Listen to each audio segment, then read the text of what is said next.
And that's not what I'm looking for. All I want is not for plenty of money for my family. I'm not here for a pleasure trip. I'm only here for a business trip.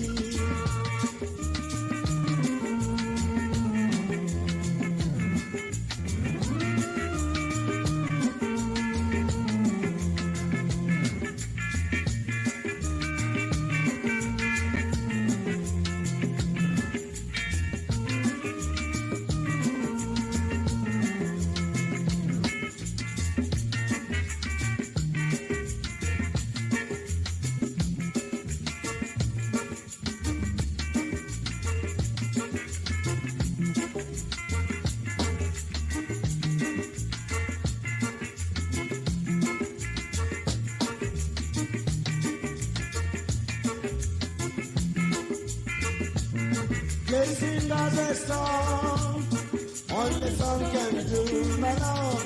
Please sing as a song, only song can do.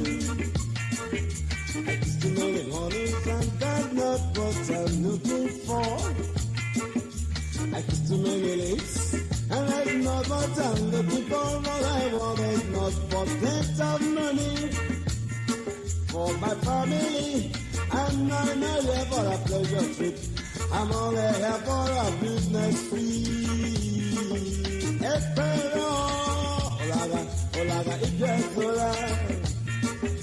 Espero, olaga, iglesia. Espero, olaga, iglesia.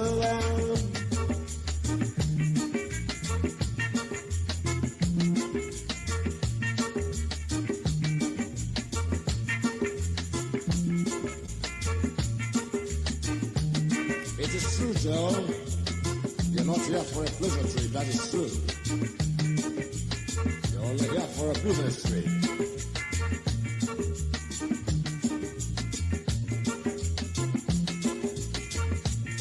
Please sing us a song, only song can do my love. Please sing us a song, only song can do.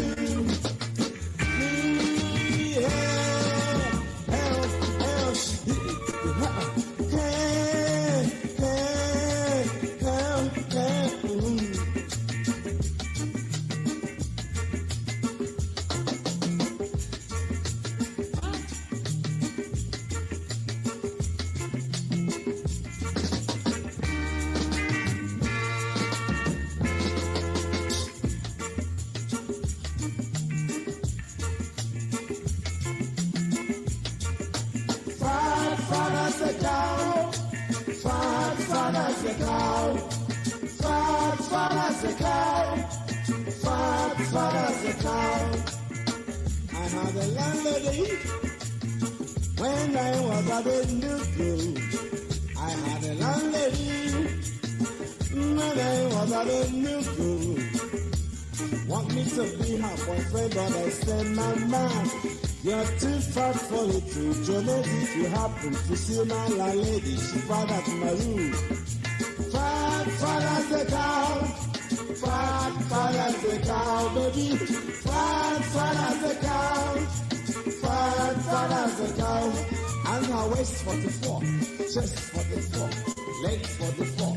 She's 44 years old. She sat like a Humpty Dumpty at the bedroom floor. Mama, fat as a cow, fat as a cow, fat as a cow, fat as a cow. Yeah.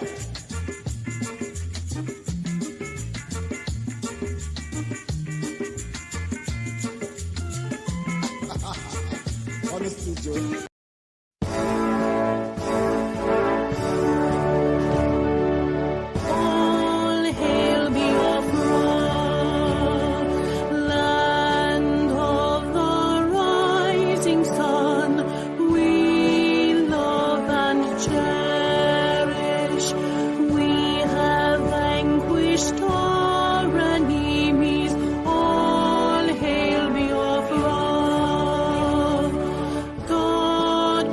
Biafra, in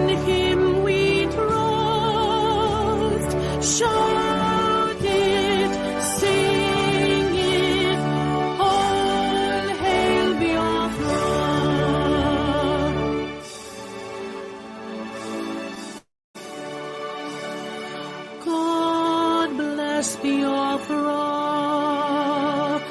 we have emerged triumphant from all our foes. Through the crucible unscathed, we passed victorious. Our trumpets pealing the glorious song. Play it, sing it, all hail Biafra.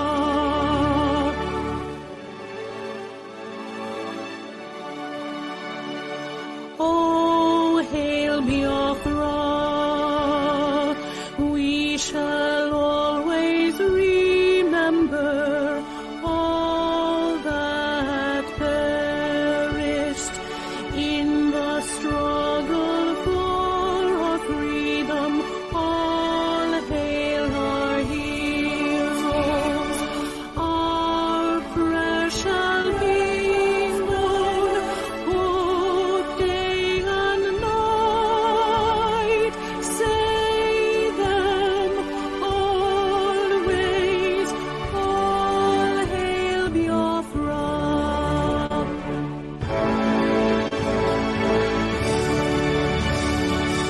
All hail Biafra. Now our star shines everywhere. We crave humility. God guide and protect us all. All hail your wisdom, shielding us from fury, unleashed by our anointed band. Biafra, shining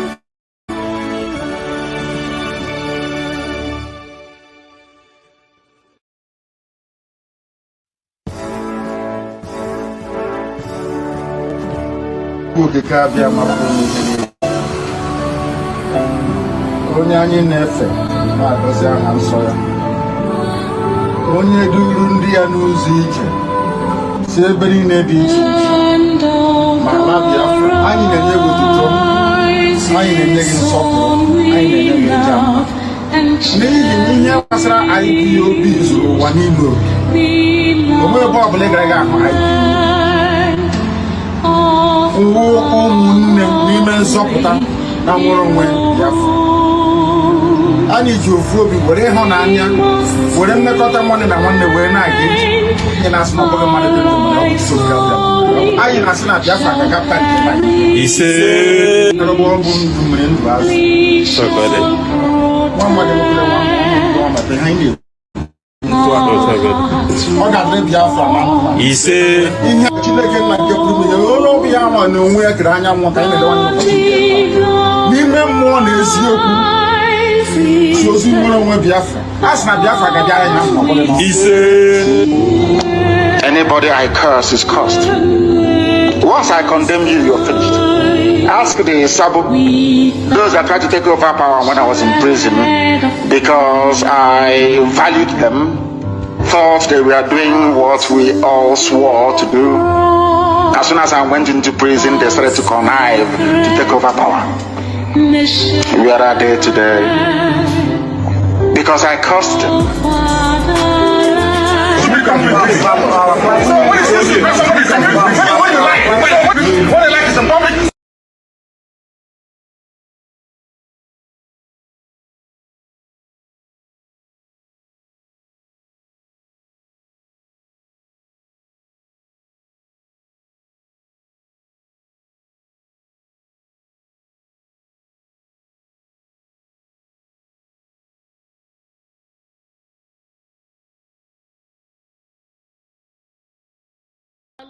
N'ụwa mgbede ka mma na a na-ebido naanị wee libe n'ụwa mgbede ka mma. Ụwa mgbede ka mma. Ụwa mgbede ka mma. Ụwa mgbede ka mma.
Good evening, fellow comrades and lovers of freedom.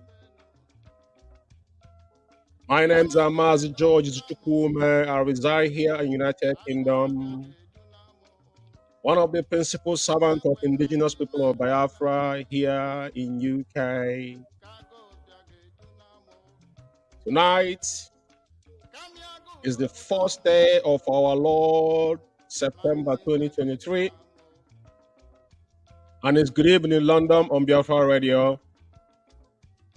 It's unfortunate this evening that I'm not streaming through our app for some obvious technical issues, but it was unforeseen circumstances that will be dealt with. So tonight we are streaming through our Biafra Radio Facebook page, Alpha Power Media, UK Media and Events, and our YouTube, Biafra Radio YouTube, Alpha Power Media YouTube, and our Twitter as well, Biafra Radio and Alpha Power Media Twitter handles. We are streaming live on this platform tonight. It's unfortunate that I'm not through. There's nothing wrong with our app. This is my issues on my side, and apologies to fellow comrades. Now, I just want to let all your sort know that tonight, once again, we are in this platform, the hallowed platform. Biafra Radio is the mouthpiece of IPOB worldwide, designated by only one leader, our indefatigable leader, Onyendu Mazim Nnamdi Kanu. This radio has come to stay, and what we preach here is true and nothing but the truth. And tonight is not going to be exceptional. I just want to take my time tonight. A lot has happened, and we are going to do some justice on issue bordering within IPOB. And as all you know, Africa on its verge of its revolution, which is ignited by the one indefatigable leader, Onyendu Mazim Nnamdi Kanu. His prophecies has come to pass in every ramification. If we go back from the day we started and what Onyendu have told us, there's nothing else that left for me is Biafra. It's going to be a miracle, as he told us, and everybody must be vigilant. The question you will ask yourself is, what are you doing to restore Biafra? Are you still in the same line as our leader and following that oath we have taken to restore Biafra in truth and honesty? And we shall be white and whiter than snow for us to restore the kingdom of heaven upon the earth. So this evening, this is called Good Evening London. Now, like I always do, I always remind you your responsibility as an IPOB member, regardless how you might feel, regardless how weary you might pretend. It does not change anything of your oath taking. Your oath is an allegiance that you cannot run away from. It is detrimental to your entire generation unborn. You must retrace your steps and fall in line as guiding principle that guide IPOB, which is a code of conduct. All those that have presided over their oaths in recent times, every single one of you, as you finish your oath taking in IPOB, follow suit with email and guidelines on the norms of IPOB. We joined when there was no physical code of conduct, but we follow command and control without any questioning, because it was something that is natural. 90%, 100% of us, I'm not being honest, is Had Onyendu's voice and join, the spirit of Biafra will draw you closer. So my advice to you as an IPOB member, there is no amount of excuses we give at this point in time that you confuse, you choose to be ignorant, just like people that still give 10% to so-called pastors in the church, say that what God told them, I don't care who you gave your money, it's entirely up to you, but your responsibility is something you cannot run away from. I will not advise you how and who you gave your money. But remember, in IPOB, we have a structure. That is why in our code of conduct, no one is allowed to touch our phone. Coordinators has got no business with IPOB fund. No principal servant, only those that are designated for this particular purpose.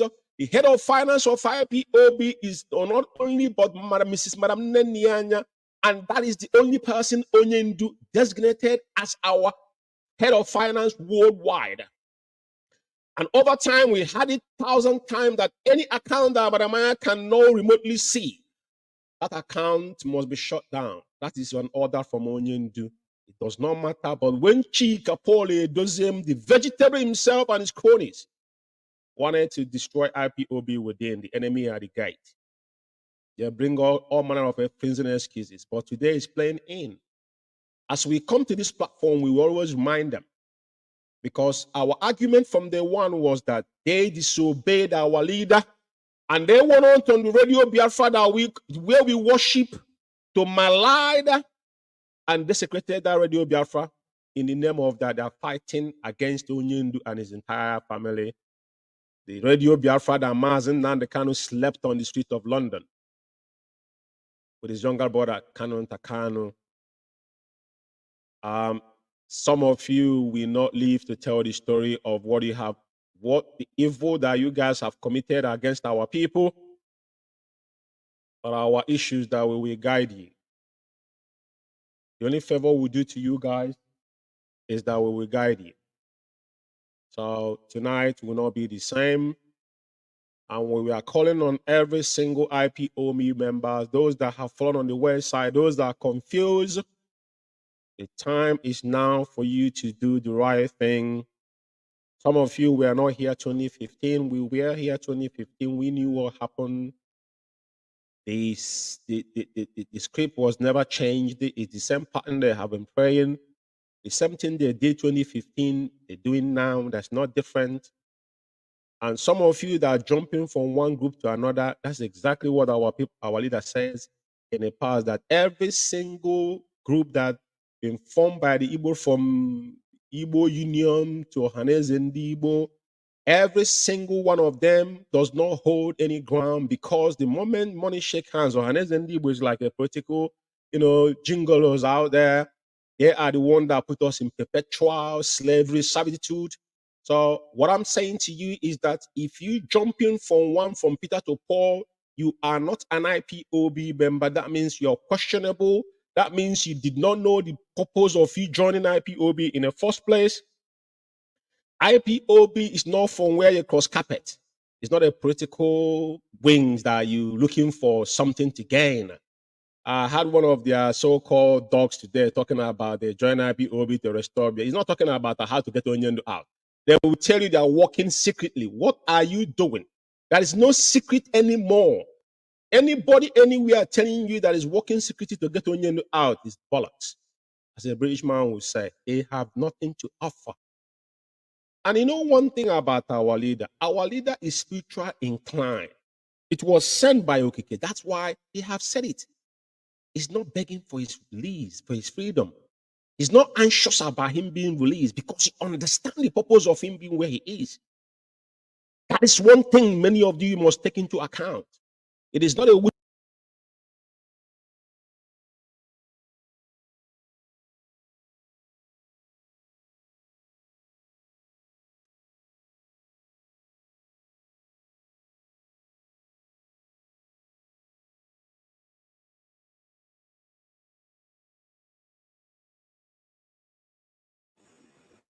sorry for that. This is exactly why I wasn't going through our app this evening. There's some issues here, but this program has been scheduled. And the last thing I will do, we have alternatively that if we don't broadcast through our app, we can come through our Facebook, some YouTube and Twitter. So I just have an issue now. As you can see, intermediary, my voice just gone off. That's a technical issue, which I need to do some changes on the equipment we are using. So like I was saying, it is imperative that we all know why we are called the hardcore IPOB member. The time is now to all of us to fall in place and find, because everybody knows the real IPOBs. Forget about all these shenanigans going around. People has cashing in and cashing out. That's not what we're here for. And people have now becoming, they're turning themselves, not IPOB, into mediocrity. There's so many mediocres out there, and that is not why we're here. So many have given away, people have died. Only the two parents have paid the ultimate price. And so many comrades have died. So I cannot say much than what I have said now. So tonight I will definitely remind you about a couple of things. Tonight is definitely, I'm going to do some reminders based on things that has been trending. You know, those that disobeyed our leader, and don't forget, Onyendu's going to court. Is still a court. The fact is that our leader have no case in the zoo, and every Sunday understand this fact. Mazen Nandekani was not meant to try in any court of law in that damnable zoological republic. At the end of the day, the wave that is sweeping across the border of Sub-Saharan Africa, that breeze is going to touch every single one of them, but it will come in a different shape and form. Let me say this, let it be clear that, you know, I'm going to talk about this a little bit, but before I go forward, I want to let you understand that, you know, the mechanism of our oppressors is something that they plan ahead of you. Excuse me. They plan 20 head ahead of you. I've talked about Samuel Doe a couple of times, but today I dabbled into his, you know, when he was indicted in Sierra Leone, the court was sitting. That was a international criminal court that was set up in Sierra Leone. And some of those videos, how his journey from when he left Morovia to when he went to America, because he was working as one of the he was serving, I think, the financial accountant or whatever he was. But I listened to his testimony. He's in prison in this country. Why I'm making this assertion is that there's a lot of things we must understand what is going around Africa right now. And the Francophone countries has been like they've been stooged. But it is not, because British will always be smart. They knew that a day like this will occur. That is why you see France right now, they don't want to leave. People told you to exit from the country, just like we have to be forced to come here with visas.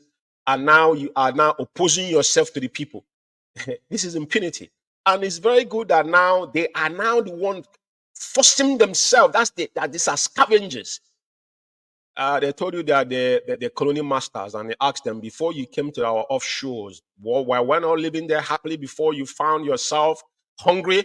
You know, because hungry drove you away. There was no food. Your country was so cold. You can't accept it. But mosquito killed millions of them as well. Now, I just want to be clear. So I just want to do a couple things within IPOB. Then I'm going to move ahead to talk about what is going on in Africa today and the prophecy of our leader. And to be clear, everything you see that is happening today is the effort that we put in place. Regardless, a lot of people kept quiet. You see the zoo, they are buying time. They're sitting in a keg of gunpowder. They don't know. Their own is going to be worse because they are cowardice. These are, you know, everybody have gone into stupor, but there's a time, like I said, it is only in the zoo. Things that happen there will happen in sub-Saharan Africa. Even the smallest country in Africa will not absorb it. But detrimental to who? Because they know what they're doing. I mean, everybody so much focused on their own selves. They care about themselves. Nobody wants to sacrifice anything. Like what we are doing. That's why some of them come into IPOB thinking that it's about themselves. No. It's a volunteer work. They don't ask anything in return. We forgot everything we are doing.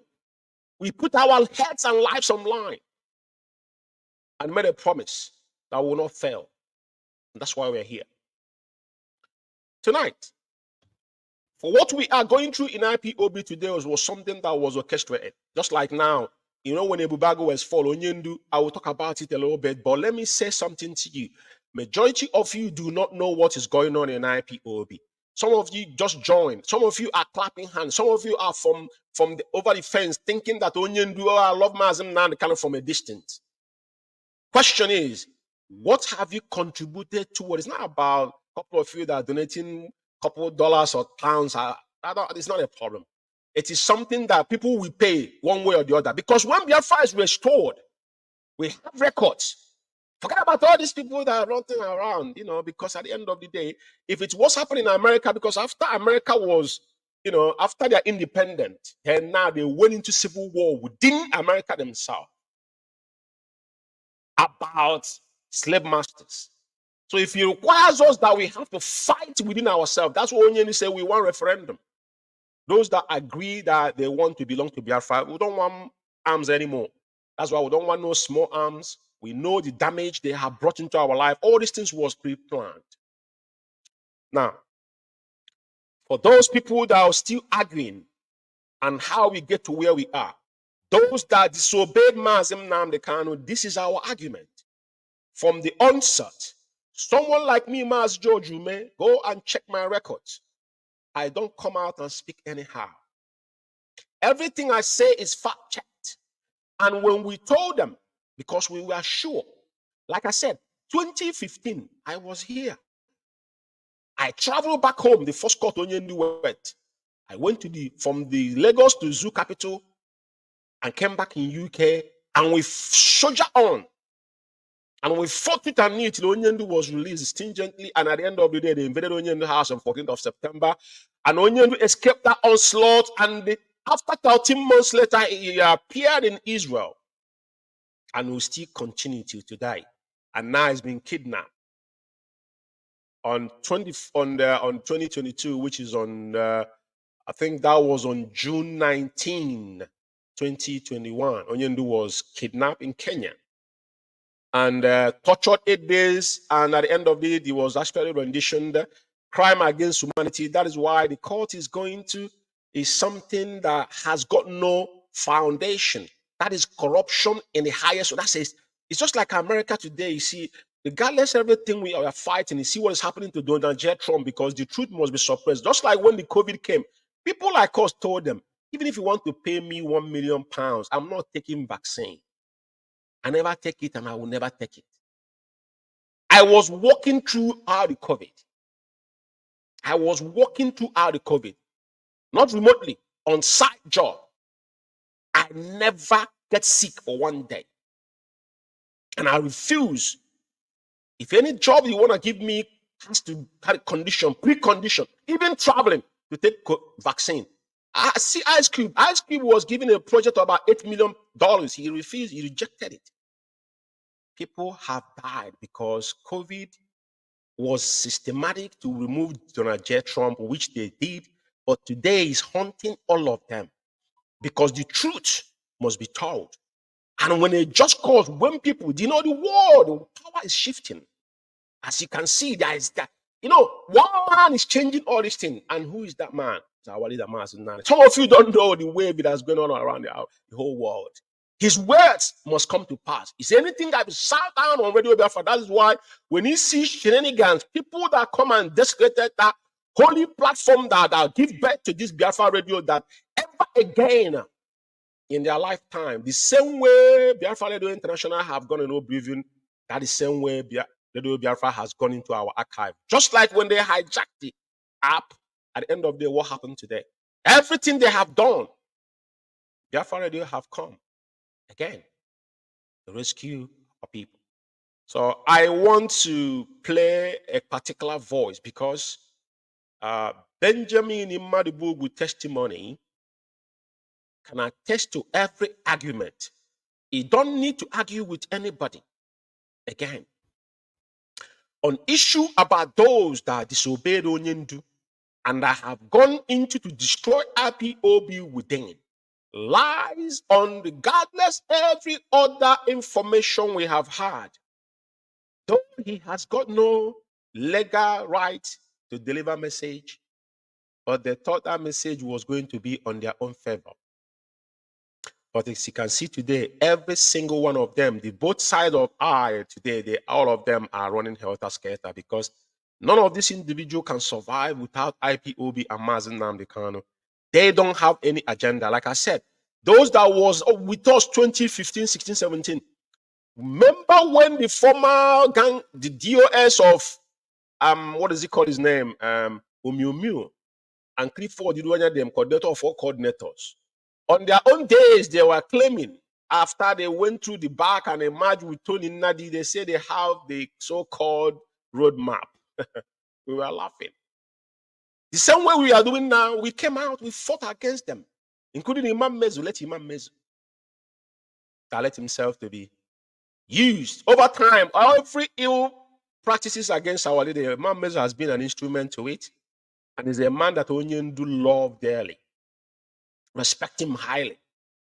That's what life is all about.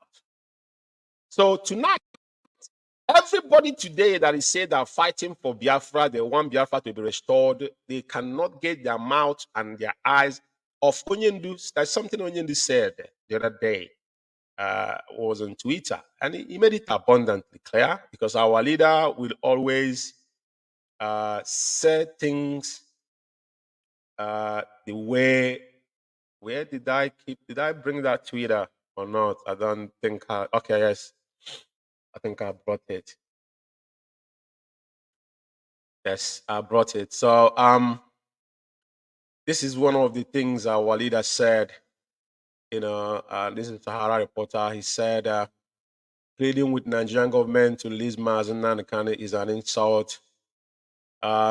Determined IPOB leader Onyendo Mazen Nnamdi Kanu. Our leader is not seeking for his release. You know the reason why he's where he is. I've said it over time. If Onyendu is impressive to come out from DSS dungeon, you know exactly what to do. It is not down between me and you. We have to do what we have to do as one of his disciples, as those that have sworn an oath to follow him, because Onyendu say, I won't disappoint you, but the majority of you have disappointed our leader. But he doesn't move him because what some of you want to hear from him is to say he's tired. So now he will have something to say. And as you can see, second US, I have the old, I'm going to play the audio. Say US and UK organization released report on how ex-president Buhari, the dead pedophile allegedly founded Ebubanketa in Southeast to kill residents using Imo States and Ebonyi State government as executors. So we know this already. It's not a news, but it's good that some of them are now waking up from their slumber. But all these things our leader warned over all these men and their conspiracy theory they have lived upon. These are wimps that have to lick the bottoms of the Aramadris before they have to put their pants down before they actually can sit down and reason. Some of them, where is about Saturday? Where is all Jews or Kano? So everything Onyendu have said have come. You know, if you normal, go into reflection and understand that our leader is not an ordinary human being. I keep on telling people this all the time. It is not something you argue.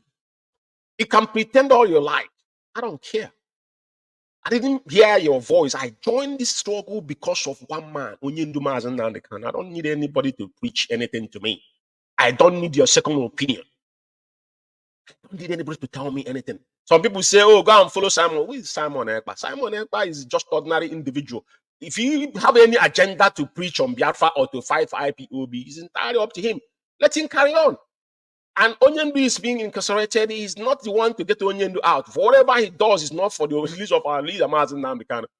It's entirely detrimental to whatever criminality he has indulged himself on, which I'm going to talk about it in a bit. So now, what I want to say here is that I want to, from the genesis and how things started, we go back from Onyendu was rendition. People was accused. People was blackmailed. The people that rendition our leader, I tell you this, I was not one of those people. I never talked about how Onyendu was kidnapped, who sold Onyendu. It is not my interest. You know why? Because I knew that our leader knew exactly what happened. Onyendu knew what was going to happen to him. He allowed it to happen. I didn't have this conversation. I will tell you, Fondra, I'm 110% sure that before Onyendu leave Israel, what you must ask yourself is that Onyendu was in Israel immune. So why would he want to go to African countries? That's the reason for it. He knew all this. And he knew Kenyan history. Other countries, there's so many countries, Kenya, about 2 countries, I can't remember them, that some of their representative was actually extraordinary rendition in Kenya. Kenyan government is known about this, being sabotaged to other people, countries, those that are fighting for their right. But I don't want to get into that now. What I'm saying in essence is that our leader primarily is the problem is not about him coming out from DSS dungeon. That is not what is going to give us Biafra. No. There's a route and there's a price that must be paid. It does not matter how you want to ground around it. It doesn't matter. He understood that. And that is my job. Now, so the reason why I'm repeating this particular audio is for a reason. Because our people things does not resonate into our people. So I will replay this audio again for you to understand. The argument was, some people say, oh, give us evidence that the dogs, I'm not calling DOS, those Chike Doziem and his cronies disobeyed Onyendu. Who told you? Oh, Canon Takano said that Onyendu was playing in the mountain for 8 days. None of them knew that Onyendu was in Kenya. This was the argument. That's nothing else. I remember so many women in my zone come to me and say, George, but who sold Onyendu? I always told them, I don't know. Some of these women, they get weary. Or some of them, I'm keep on telling them, your feelings is not it doesn't concern me. That is why before you take oath, you should have put all these things in perspective. Just like when you go take a loan from bank. If you don't pay that loan, in this system we live, bank will come after you. If they don't get that money, your credit is dead. You can't get anything. It will affect you in every flank in your life. Your life will become misery. Now, this is exactly what's happening to some of you people. I understand the emotion and sentiment that is, and some of you will be contributing money to people thinking they're fighting for Biafra. They're not fighting for Biafra. That's not what you sign up for. You are under IPOB under Mazen Nandekan. You took oath under Mazen Nandekan. If you jump in both, that means now you have contradicted yourself. There's no if but about. It's a fact of life. And you have to hold yourself accountable on the road you're now invoking on your generation unborn and those that are still here. I have to be fair to everybody. Very, very important. Now, let me play this particular video again. And Onyendu, they playing ping pong with our leader going to court with the courtesy of Ifeanyi Jofo and the so-called Sam that went to take what is it called? They give him an award through the dead Buhari. These are people that were sold out, and that is why they are sacked. Or they're going around themselves, massaging themselves, exposing themselves the more. The same man that opened his mouth and said that Onyendu was given 14th of September was because of their recession. Their recess now came out that they're talking something differently. Tells you all you need to know. But before then, I want you to listen to this, and I'll comment on it and I'll move forward.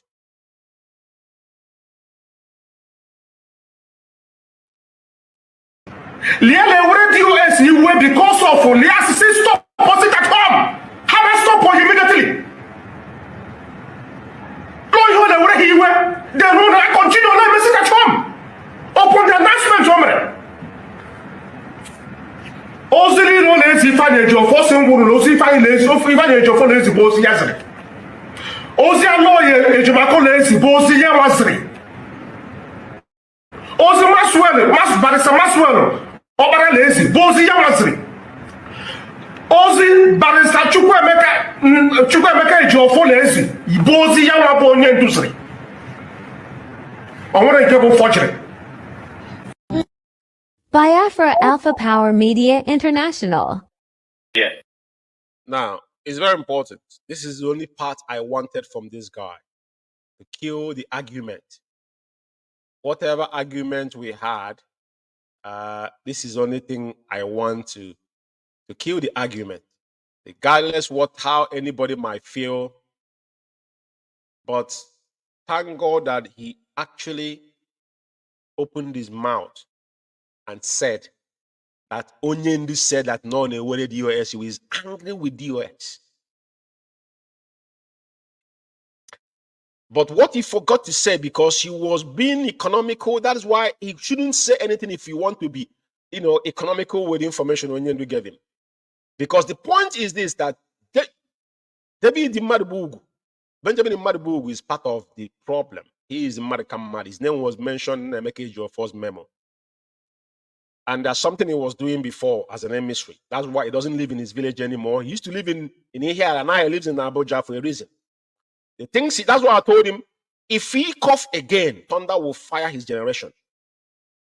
Excuse my language, but I want to say it tonight. He was saying that DOS, he didn't say he was part of it. Benjamin Madubugu was the person that projected Chikedozium as the leader. There's a meeting that held, is in part of that meeting. This is how double standard these men are. Now, I want everybody to remember that the argument was, Onyendu saw that nobody in IPOB can question Mazem Nnamdi Kanu. Nobody.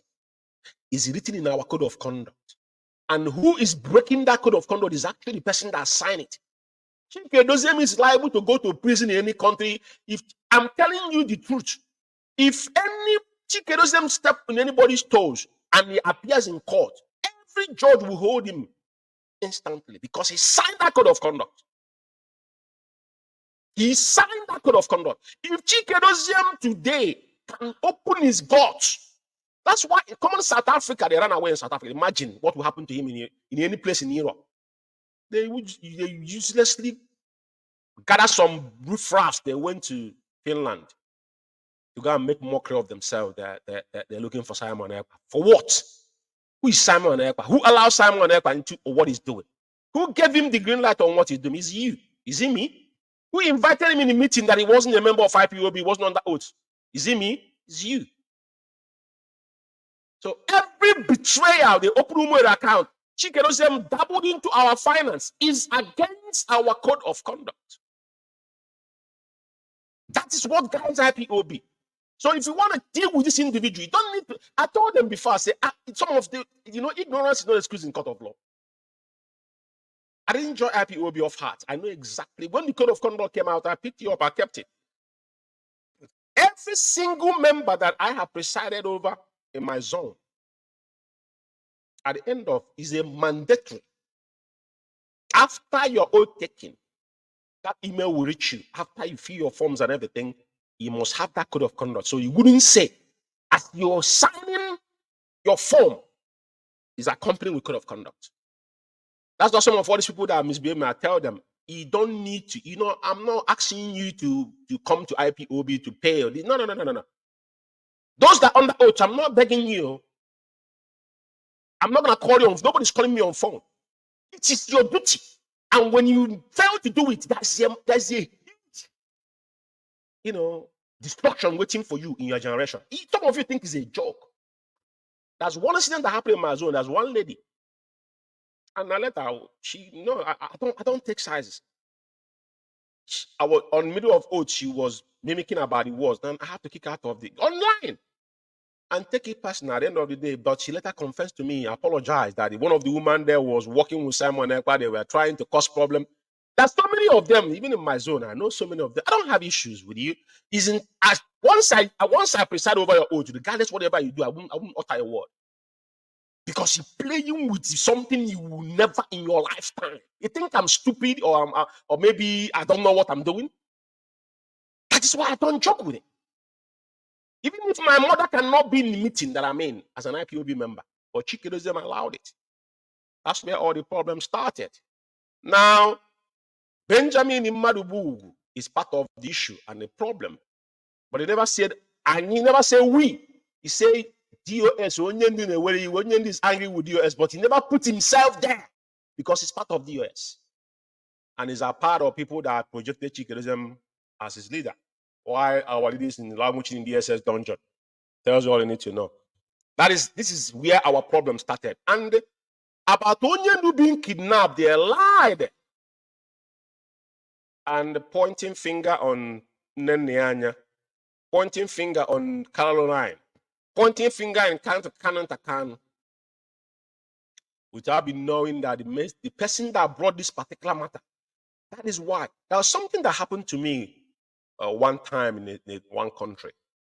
When something happened, my things were stolen, and when this thing was stolen, I came and asked them who was the person who said that thing was stolen, who actually break this news. When they told me, I said that the man is the person that stole my stuff. I said this man stole my stuff. I think I was joking. At the end of the investigation, that man was the person that stole my stuff. The man have to give me land and all that. I told him I'm not interested. The person that break this news in Radio Biafra was Chikikina Samoru. That Canon Takano was called upon. Canon Takano was spending 8 days in the mountain. The Caroline lied. That none of them knew where Onyendu was. They hide it from them. That DOS didn't know that Onyendu traveled to Kenya. You know, life, God, you see you to cook as long as you drink water and speak ill is in our oath that you shall not go against any principle officer working assiduously to restore Biafra. Any day you do that, it will haunt you to the day you die, and beyond on the kids you were, even your lineage will never, ever get away with it. They lied up against everybody. Because what they do is they blackmailing. They blackmail everybody. This is why they want to brought into us. We are there today. We are there. When we came out, we tell them, you know, if you know who George Ume was, you know that the people, you see, I'm not bragging. If you go ask Omiomio today, I was the first person that called Omiomio out on Facebook. Omiomio blocked me in my Facebook that Facebook disabled in 2016. When they disabled Radio Biafra main page, that's about 1.8 million followers. Some of you do not know what I'm talking about. I was in the forum, all of them was in the whole entire DOS. The former DOS are talking about men. Maramu Gochuku Chik, I'm a Omiomio, Maramu Gochuku, I'm a Clifford Iruanya, Manoneni, and all of them was in that, even after Yagozie, there's one guy they call Yagozie in UK here, came into that forum. Some of you don't know who Yagozie is. Yagozie was the person that challenged Onyendu in Manchester, which our people wanted to kill him there. Where is he today? Where is Yagozie today? There's nowhere to be found. He must be pure in this struggle. Yagozie has a radio. He opened his own radio. Biafra 24. Some of you go and check Biafra 24 in app. Who owns Yagozie? He used to live here. I don't know where. I haven't seen him for ages. This is why I'm saying to some of you, we didn't join this struggle because we kept quiet, we came because Okeke called us. We are the gatekeepers. You might be jumping like an antelope, I won't talk to you. But the day I will react, where are they today? You are blackmailers. Who are they blackmailing? All the riffraffs they've gathered, buying 5,000 naira to charge card to come out and be ranting on something you don't know.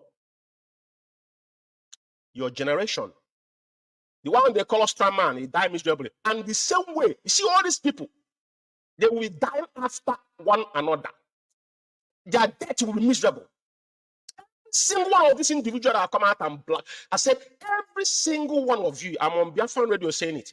Every single one of you that have blackmailed any pure IPOB member that did nothing, he will die miserably. That's no two ways about it. Because you know, even like Madam Maya said, if you're sympathizer to IPOB, automatically you have been initiated. So you must be guarded. They accused Canon Takano. Canon Takano was the person that told Onyendu was playing in the mountain. Nobody knows. Madam Nenyanya and Caroline, they are the people that say Onyendu. But all of them from A to Z, including Madam Oyibo, including even Obo, if you confirm that they're supposed to have meeting that day, they all knew where Onyendu was. The one they called Chidan Saworu confessed with his mouth that he was talking to Onyendu on phone the same day. Then he will knew for 8 days your boss. I remember us now and he said that Onyen gave him some message to do that. He was looking for Onyen in one of our meeting. But they split it as if they didn't know. The day they came on the Biafra, it was the same Snaban because they, shenanigans. They are the propagandists. To submission, they will blackmail you to submission. But I promised them one thing in their next life. When they hear George Ume, they will run. Like I told them in UK here, the day I joined, I told them in that room, I said, if it wasn't because of why the word that brought me here, I won't spend 1 minute inside this room with all of you. I'm not bragging. It's on record. I've told you, idiot that recorded it, bring it out. Is that what I said? That's my word to them. After taking oath, I told them, I said, if it was not because of that, okay, brought me here, I won't spend 1 minute in this room with you guys. It doesn't worth it. But I know we are going somewhere. I want you to listen.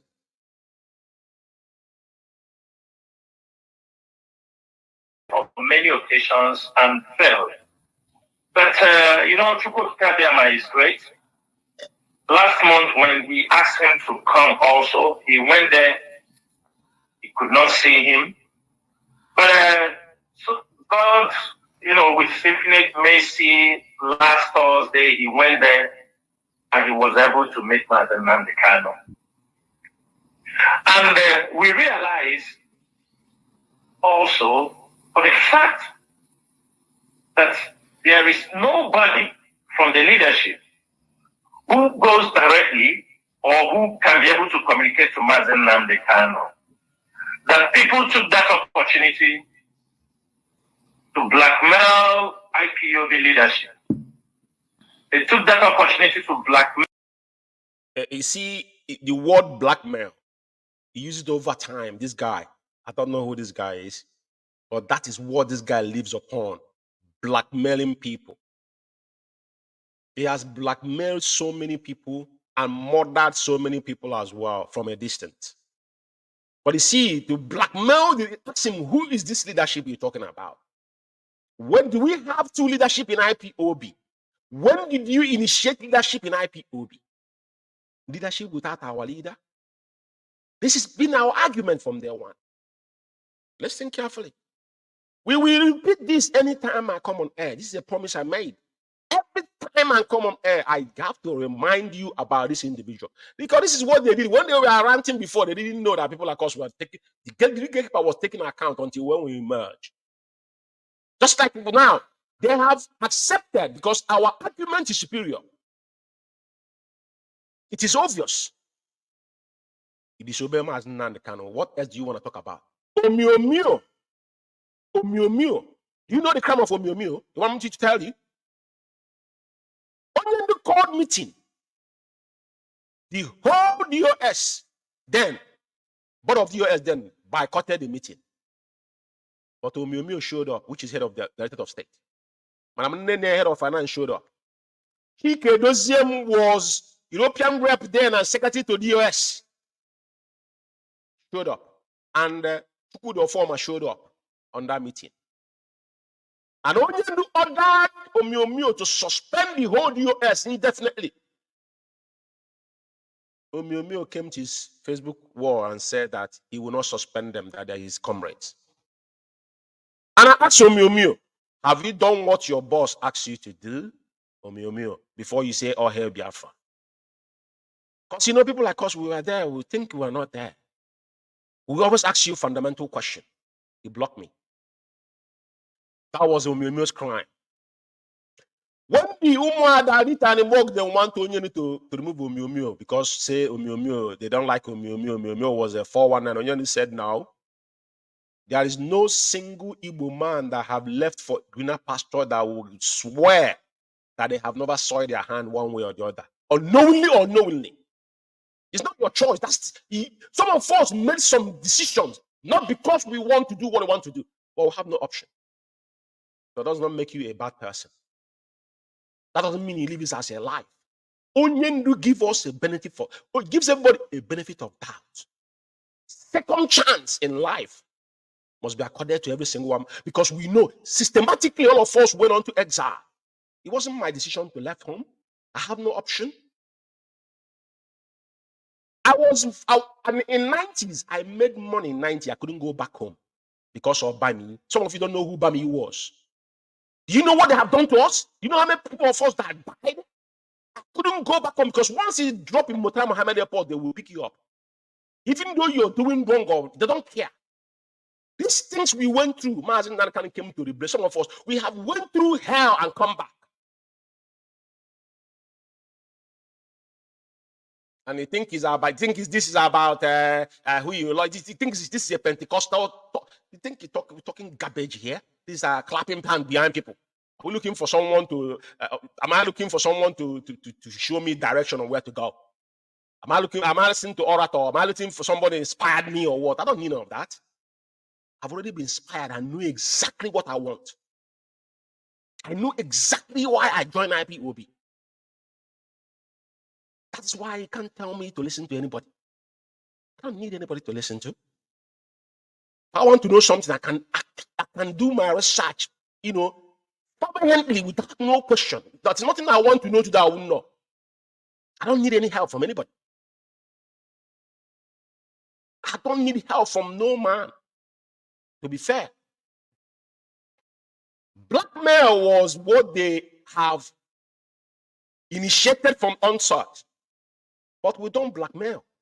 We'll come with evidence before you, anytime we speak, to make sure at the end. Because a day of reckoning is very fast approaching. Mark my words somewhere. Well, everybody they think that will be a hindrance for them to be able to hijack the struggle. That was what has been happening for 2 years. Because I could remember the day Martin and the Khan was kidnapped. Now, like I said, everything China Sanwuru, that slave child, has ever said in his mouth is something that is something they have done or anticipating doing. Hijacking the struggle is what they have done. They hijacked IPOB, and even one of their even said that those that pushed people to Simon Ekpa. It's not like they don't know what they were doing. They knew exactly what their action in action was all about. Because once you did something, they will label you one name, and then some of these people today are ranting. They don't even know their left from their right. Some of them are asking me, George, join who? What the heck are you to join you? For what? About what? Am I looking for social club or age grade or village meeting? Are you insane? They confirm with their own mouth. They push people because what they did was when they started onslaught, removing coordinators and all that. So most of all those coordinators they remove, some of them are looking for paper. Some of them just keep quiet. Some of them want to still remain. We are into struggle just to be, numbers to count head. But when you always say the hard cause, we don't move from our very position we have taken. The only thing that can change me is death. Nothing else. The only day I die, anybody that know me, anybody that have known me, one thing won't take away from me. Even my siblings, if you lie to me, you won't speak to me. You won't talk to me for another 10 years. I've done it to all my siblings. That's me for you. I won't argue with you, but something will never speak to me. That distance must be between me and you. That gap will be there until the day I decide. It's not you. It's my turn. So, like I said, hijacking the struggle is what they've done. Hijack Radio Biafra, Madam Anya, they cannot say, oh, Madam Anya been suspended or raise any memo. What they did systematically, how dangerous these men are. They disable all our accounts worldwide. They ban Madam Anya systematically not to come to Radio Biafra. What else do you want to know? So who hijacked this struggle? Based on his words? Because they speak, they forget about it. But we analyze it to a layman perspective. Just like what he's saying. He confirmed that struggle they hijacked. They hijacked it. Everything He's confirming with his mouth. Now, listen to about what happened to Onyendu. They told us that Onyendu, Canon Takan said that Onyendu was playing in the mountain for 8 days. Listen to him.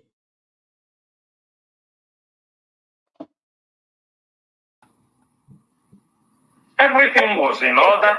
We were communicating, like I said, I continue to say it, I was communicating with him on that particular day until he told me, okay, I will get back to you. And that was the last day. And suddenly,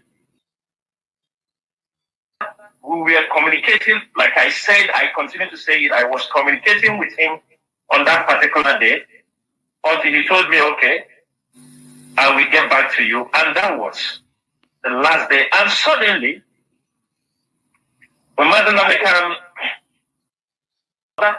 we were communicating, like I said, I continue to say it, I was communicating with him on that particular day until he told me, okay, I will get back to you. And that was the last day. And suddenly, we were communicating, like I said, I continue to say it, I was communicating with him on that particular day until he told me, okay, I will get back to you. And that was the last day. And suddenly, when Madam American was renditioned to Nigeria, a lot of things start happening. I hope you heard him. The same person that broke the news, that Canon Takano. We need to remember all these things. So some of you that say you're confused, some of you that were asking who sold Onyendu. Remember when this thing broke, they accused a lot of people, so many politicians, even they put Ifan Yoruba's name there. Later they said he wasn't involved. They're the one that were mentioning people's name. They're the one that mentioned Canon Takano, Caroline, Madam Nenyanya, mentioned so many politicians. Tells you all you need to know. I saw something one of our writers wrote today about China Sanwo yapping why did Onyen didn't tell a Joe to exonerate them are not among those that sold him. Onyen never said a thing like that. Tells you all you need to know. You know, like I said, I'm not accusing anybody.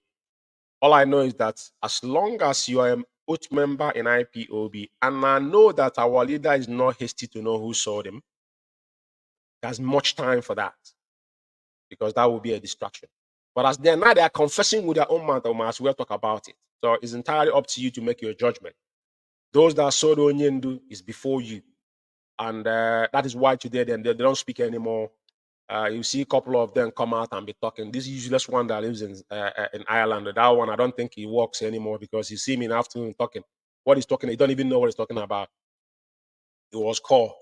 And he's talking about you were called to restore Biafra. How do you want to restore Biafra? What is your agenda to restore Biafra? By you sitting in your living room and turn your Facebook on and talking rubbish. You sold Onyendu.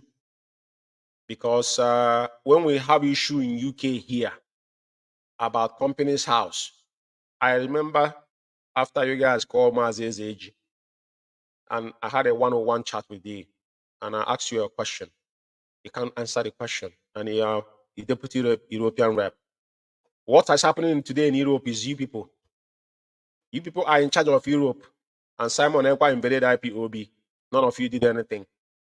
And he's still talking about you are restored, you are called. To do what? You guys are a bunch of losers.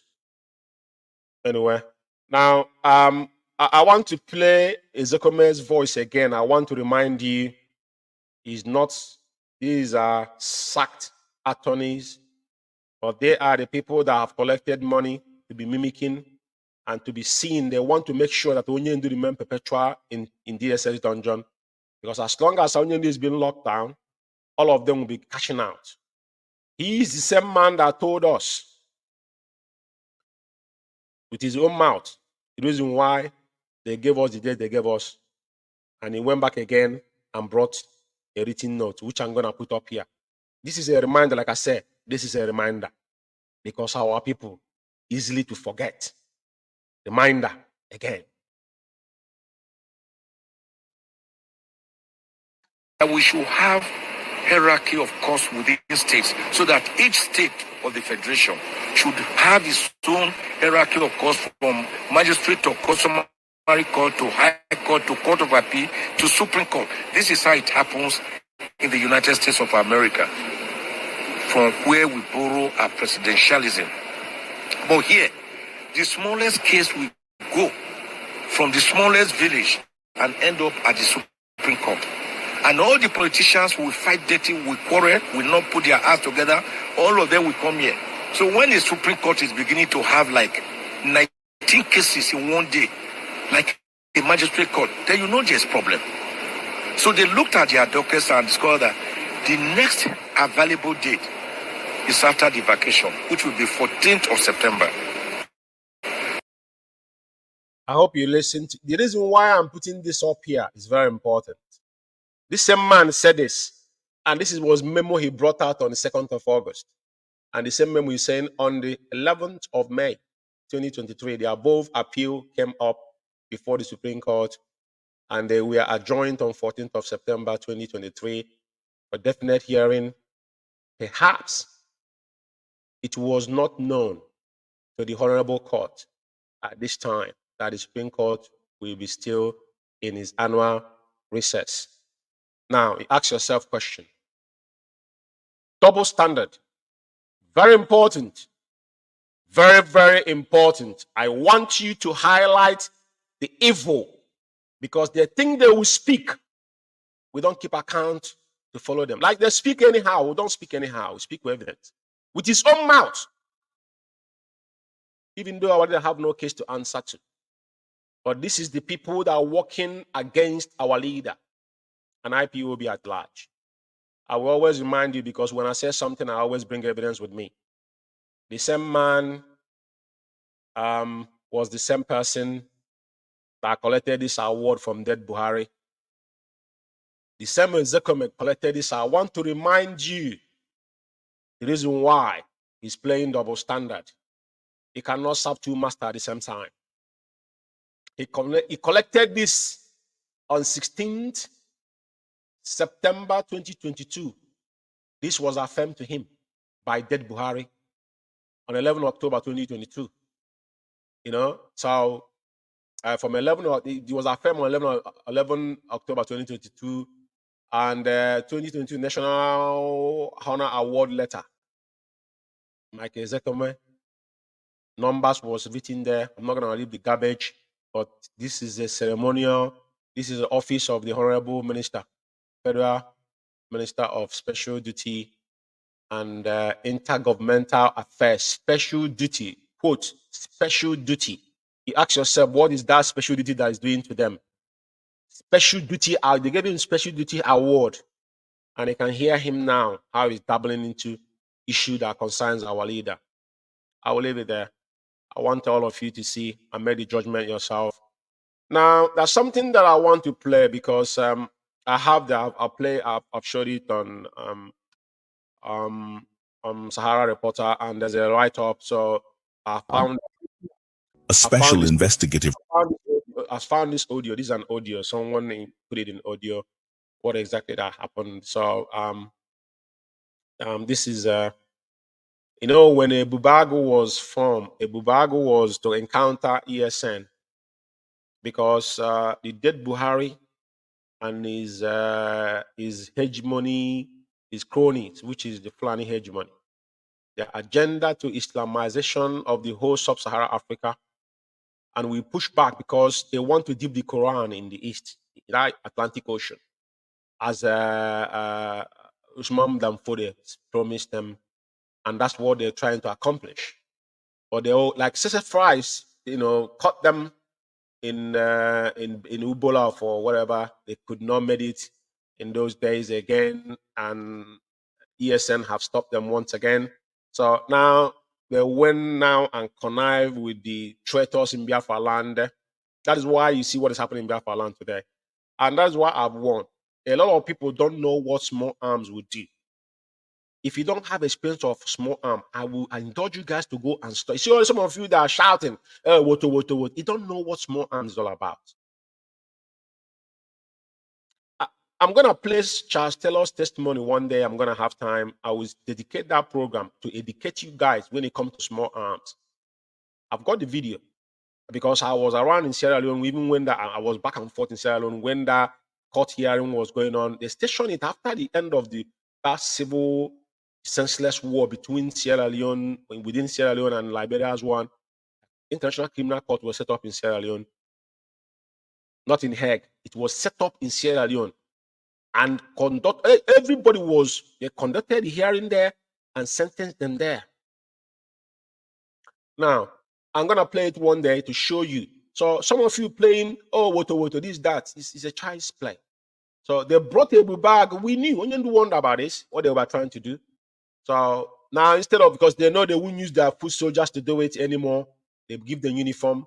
These people, the same Fulani herdsmen they've got, they turn them into a bubago. Because when this thing started from Ebonyi State, the so-called administrative governor emerged, Selekin Fulani, then Imo State become a war zone. So now it's obvious. I'm not gonna be playing this because it's gonna take my time. I don't want to indulge on it. Some of you can listen to it, but it's very important. It's very important that everything Onyendu have said have come to pass, and we knew when this was coming up, and that is why today you see what is happening in the whole southeast region, which is Biafra land of today. But thank God that after Onyendu put up this, we can see a lot of changes have made, and thank God for our. We have to give that particular respect to him, our eminent special counsel, Barrister Lawyer Jumako, for family stand and deliver message organically without any uttering any word on it, and follow suit what Onyendu have instructed. And some of them are saying that they don't believe in Onyendu's handwriting. It amazes you that they don't believe in Onyendu writing, but you see how they are mimicking themselves. And now, this young man, like I said before, if you have anything to offer, you need to offer it instead of you making mockery of yourself, because it's obvious now that it's about you making your own ends meet, how you survive on a daily basis. Those that still giving their money to you, I don't have issues with it. After all, I was once a Winners Chapel member. I was paying 10% tithe on my hard-earned money based on what they told me. So anybody can be brainwashed. It's not more my cup of tea. But what I'm saying is this, is that it's very obvious. Now, Sowore went to see Onyendu. He jumped on it, you know what I mean? He said, I just received a message from Onyendu today about how Ejiofor blocked Sowore. How did you receive this message? He's contradicting himself. He received a message from Onyendu. Onyendu sent message to you through who? You see, this is why we know who are the people that is actually the problem we have. The real enemies, sometimes they don't know when they are confessing. You said that Onyendu handwriting wasn't Onyendu handwriting because it didn't suit you. Because it goes against your criminality in Biafra land. Now, you coming out, this is not the first time you're writing that Onyendu sent message to you. And my question is that, who is the person bringing this message to you? So how did this message be verified that Onyendu sent this message to you? Do you see how people, that's why I said both sides of the aisle, these are the main people, because all of them have DSS they're working with. They have DSS they're working with. The drug addicts in South Africa are brag with it, that they have information from DSS. This wasn't hiding. Sarah reporter have put it up, and he's writing this message that the same Onyendu, you don't take orders from in DSS dungeon. How more contradictive can you be? You see that these are mediocres. Very important. That's for those that are saying they are confused. I don't care if you guys are clapping hands now. That's entirely up to you. It's not my problem. I'm not really telling people which way to go. If you want to start working with your head, it's entirely up to you. But my thing is this: when people are talking, you need to judge them by their words. This guy is saying, I have just received a message from Onyendu today about how Ejiofor blocked Sowore from seeing Onyendu today. According to the message, Ejiofor deliberately instructed DSS to block him. And he said, I'm calling out Sowore. What are you calling out to Sowore from? Sowore have no business with you. You know what I mean? It's very childish and rubbish. You want to make yourself important while you're not. Sowore has been there. He's gone to see Onyendu, and the guy have the whole Sahara Reporter. He be in your bedroom writing rubbish. You know, Sowore is a born journalist. He's been there for what he believes in. Believe in Nigeria, so let him fight for it. And he got into most respect for Onyendu. It is something that was not hidden. But how do you believe this message now from Onyendu? Fundamental question for some of you that don't have common sense. But you believe this question. You believe this from whom? Who did you get the message from? But Onyendu's lawyer message that came directly to you to stop using Onyendu's name for criminality that you've been warned. He playing hard man. He deceiving yourselves. One thing I must tell you guys is that Simon Ekpa has been warned officially. He acknowledged it. Very, very, very, very, the particular warning communicate to him. That's how litigation starts. Defamation and impersonating people's name is a big crime. When it's established, because he comes in with a heavy tax. And a lot of investigation we're going to go through is not something maybe thinking that it's just easy. Some of you that are clapping hand today will come out tomorrow and be saying, "Oh, but I thought we are fighting for Biafra." No, our leader have said it, and it is putting explicitly. Stop using Mazen Nnamdi Kanu for any of your criminality. And the reason why is very obvious that you can't do anything on your own. You have no agenda. I've said it before. Every day, every week, you guys are raising funds.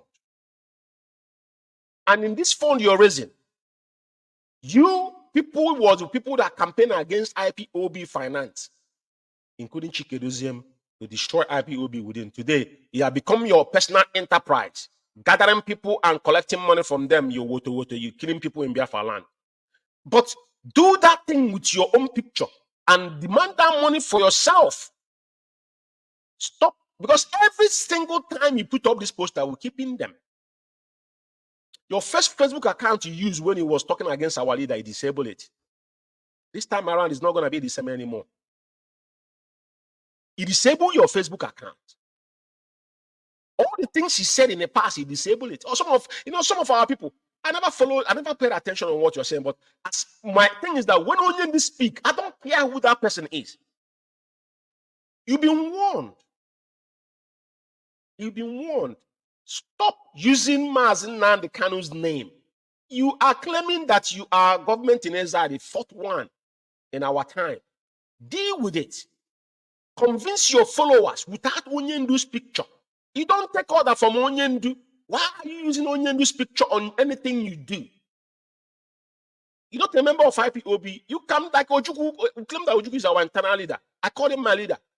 But that doesn't mean I'm going to use his name for anything I do. It doesn't work that way.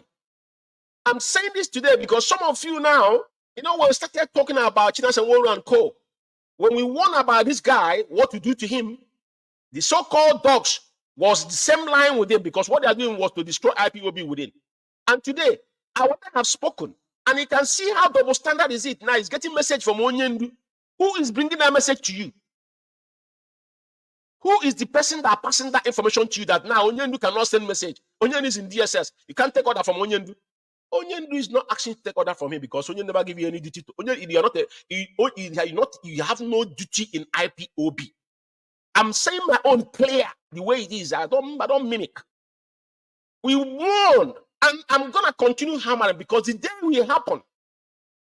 I will tell you guys, we warned you, we told you. But the thing is that average, especially Igbo man, there's something in you that is deafening your ear. And because of the myopicness, the way we reason, is the biggest problem, the hindrance we ever had in our generation.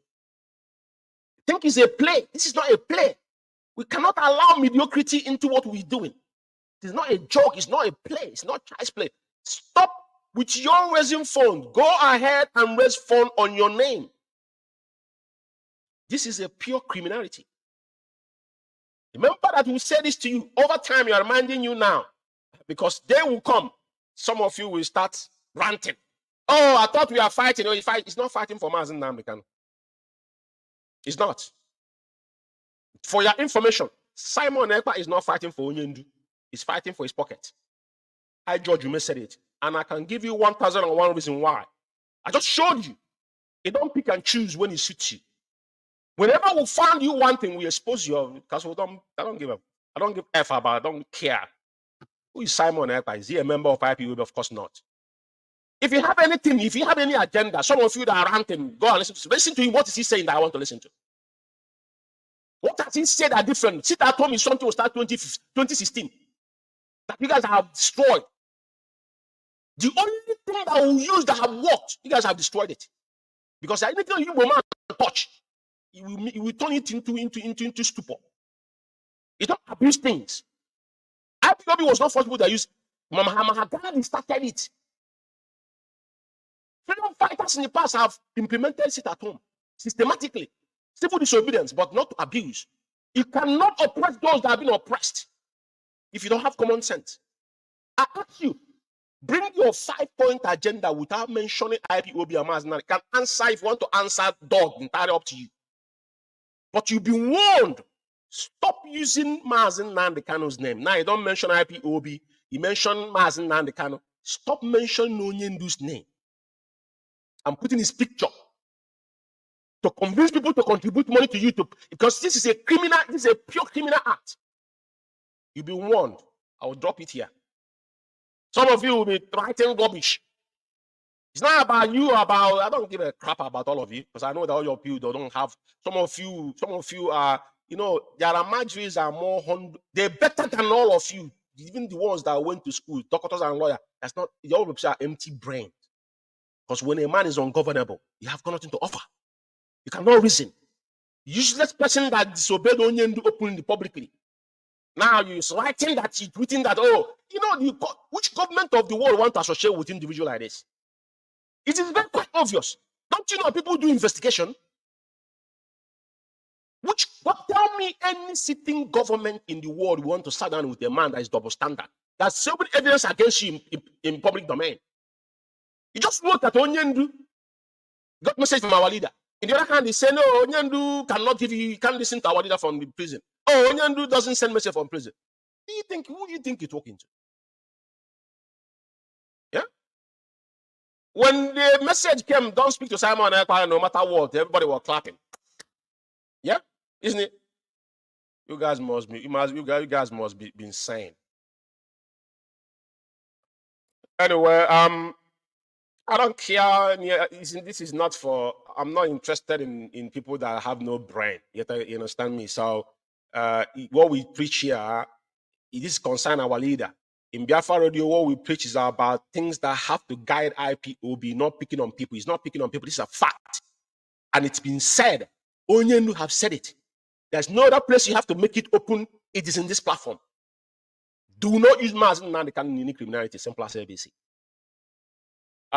This is a Bubago, and all of you know the history of a Bubago, so I'm not gonna waste my time on this anymore. I'm not gonna allow this to play. Probably anytime I have time, I will play it. Now, I'm gonna go into what is happening in sub-Saharan Africa. Everybody see what is happening. I'm just gonna play a short clip on Gabon. You can see the Gabonians are overjoyed. So we can say coup d'etat. Coup d'etat is springing up in all sub-Sahara, especially West Africa. Now it's going to Central Africa because Gabon is Central Africa. Now, what you must understand, and all these countries are being that former French colony, so they're actually losing the grip because they sat down in 1815 in Berlin and divided. They set up boundaries in Africa and they shared the land among. That's why France is being given ultimatum to leave. They're still there. They don't recognize that. And who are you to decide? There's uprising in France. He couldn't deal with it, but you want to come in. You want to oppose people in their own land. You see, everything that have beginning have end. And a good gambler knows when to say no, when to quit. The time is up for the West. Their propaganda for over the years, the servitude for over the years against the people of those sub-Saharan Africa, they brainwashed our forebearers. But the era that we're in now, things have changed. And they're going to label, you see what is happening in the Francophone, which is French and English Anglophones, is that British was so smart to start from the beginning. Now, telling those that was in uniform, now take off your uniform, right? And now contest again and become, because the zoo does not rule by civilian. Even the so-called constitution, Abubakar Salami 1999 constitution was a decree. Nikon Northern in Abuja is where they wrote that thing you see. It wasn't anybody, there was nobody that signed up to it. So they knew that a day like this will come. Britain is a little bit smarter. So what they did was, like you see, Ugandan president and who else again in Africa that is being not maybe not from West Africa. I don't even know their names.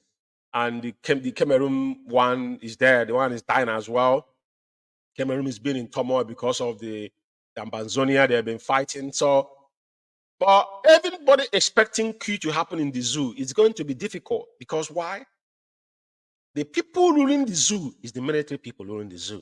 And the military are corrupt to teeth, and all of them have been eating money from inception. They're not been, it's not like they're part of the government. That's the problem. It's not going to happen in the zoo. But the wave is going to force things to happen around them. Just mark this word. If you're looking for Q, it's not going to happen in the zoo. Because Britain is, even in Sierra Leone, I think the president they have now was a former, Marabido was a military junta, you know, so the mother, because I know there very well. So, but like I said, it is something that if you see the formation, Burkina Faso, Mali, now Niger, which is the closest to the zoo, which is Niger is like the zoo. Some of you don't know. Even Buhari is from Niger, right? So now it's not going to happen, but something is going to happen just within time. As long as things will happen. So, but just see how the people we are joyful to show you that this is what people want. You can't take it away from them. No.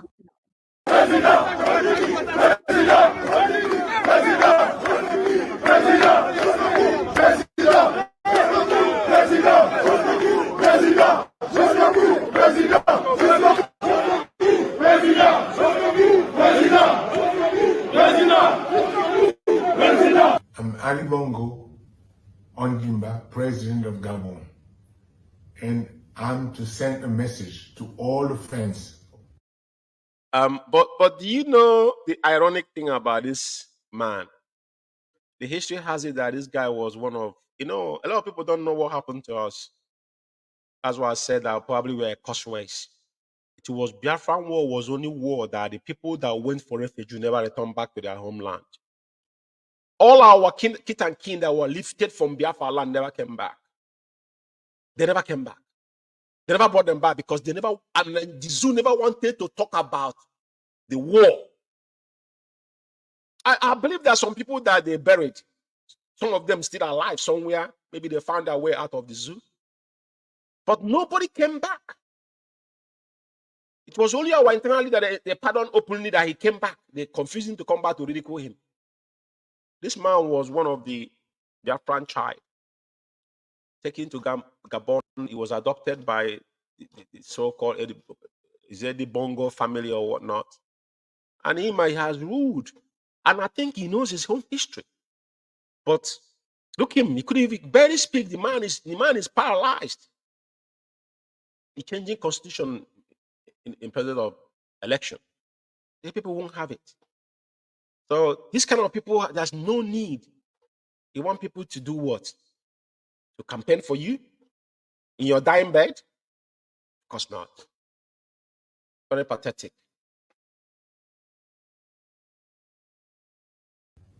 That we have all over the world to tell them to make noise, to make noise. Make For what the people noise? here have arrested me and my family. My son is somewhere. My wife is in another place, and I'm at the residence. Right now,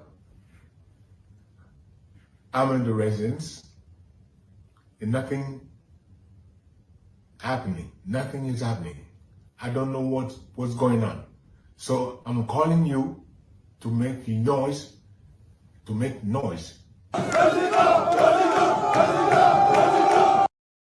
You know, the funny thing is that the noise is talking about, the citizens are making joyful noise, not for noise for him, but they are rejoicing for this day. Tells you all you need to know. You know, it's very important. Tells you all you need to know.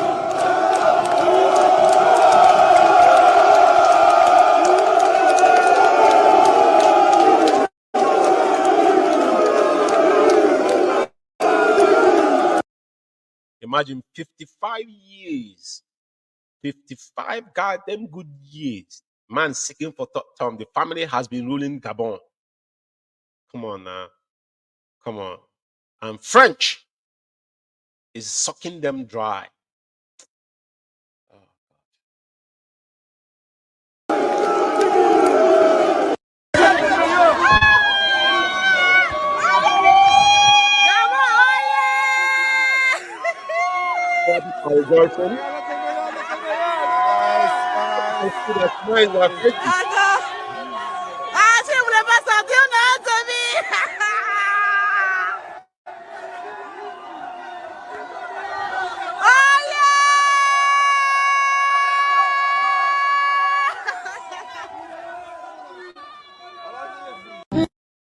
Biafra Alpha Power Media International.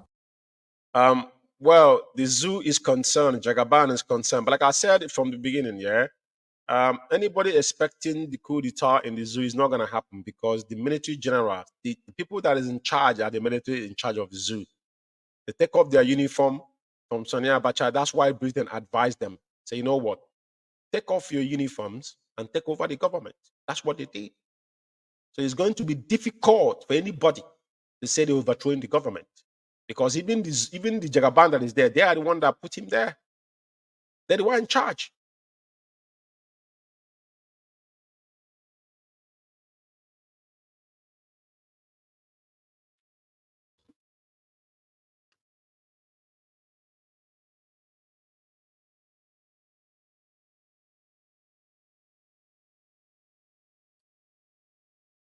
What have I done?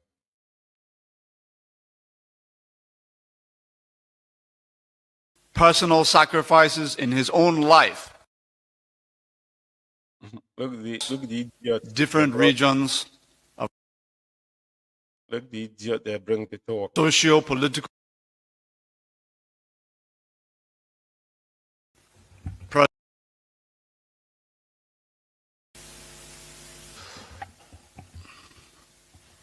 Good afternoon, ladies and gentlemen of the press.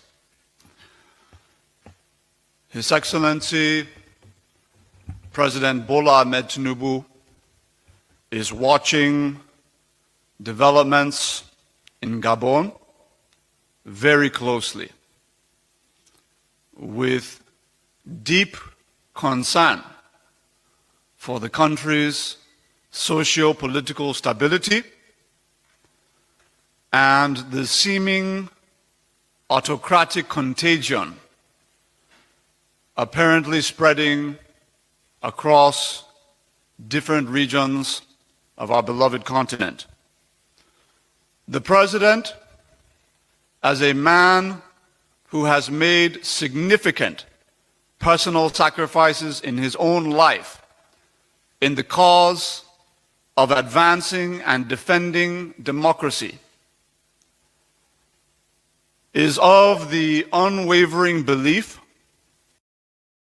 You know that every time they're changing their games, they bring a Lebanese boy now to be, is that a spokesman because I don't pay attention in their politics, you know. But it's quite pathetic because everybody knows the roles of Jagaban when the issue of Abiola sprang out and what he did. He ran away from the zoo. We have all these newspapers talked about it. But the thing is, their concern does not tantamount to anything. Like I said, there's no any film about anybody's going to overthrow or do any coup d'etat in that Dominable Zoological Republic. But the zoo, like Onyendu said, I'm going to play Onyendu's voice here, that if they don't give us Biafra, the Somalia will be a paradise to compare to the zoo. So I just want to, the way I'm allowing him to talk, because what he's saying doesn't really make sense. But they're concerned, even the Niger, they can't do nothing. This is not when they invaded Liberia and Sierra Leone. It cannot happen. It's not going to happen now. It's going to be brought, because you don't know the kind of weapon these people have. What they were doing there, because they have Alpha Jet, they can bully people, the rebels, because rebels only have RPGs and anti-aircraft, but Alpha Jet, you wouldn't get it. So that's the only thing they were using. On the ground, they killed a lot of them there. A lot of them were dead in Sierra Leone, Liberia. They died in thousands, to be fair. The only thing they normally harass them with was only Alpha Jet. But you can't go and harass Mali because probably they got B-52. Russia will give it to them and drone. So you're going to fight. The world has gone to different. It attacked them today. Probably drone will be attacking everywhere in the zoo. So it's very important people be careful what they say and what they wish. But what I'm saying here, we told them, we tell them, if we don't allow Biafra to go, they don't allow us to go in peace. All we want, leave us alone. And the rest of Africa have woken up, you know. So this young man here, they brought their face that people will be intimidated with. These are one of those, probably the Fulani or Lebanese. I've seen this guy before, talked one time about IPOB, but you know, it doesn't make any sense. So for me, concern about Gabon, Gabon is the Central Africa. The one is closest to door to you, which is Niger. Niger is zoo. You wouldn't even know the difference. I don't know if they have border. Because if you live in the north, if you live before, Kazaware was close to Niger. So that's where Daura, where Buhari live. They are close to Niger. So, I mean, but their concern is quite, it's quite, I don't know, it's very, very laughable, to be fair. You know, but just listen to him for a second. I'm going to take him off because I'm going to end this program. That power belongs in the hands of Africa's great people and not in the barrel of a loaded gun. The president affirms. You know, it is quite pathetic because, like I said, the zoo is ruled by, it's military rule. That's why every single thing that happened, military came out and be killing people. What do you think they have all this? Why military is one they use to bring people down? Every country don't see military, even in all the military just don't come out easily. They've got mobile police, but they wouldn't use mobile police to do anything. That's why they have mobile police. It's the military has been ruling from the day Abacha take off uniform. Military has been ruling the zoo. You can see it now. It's not the barrel of gun, but that's one the hypocrisy of this individual. I don't know who they think they are talking to. Who do you think he's talking to? Please, man.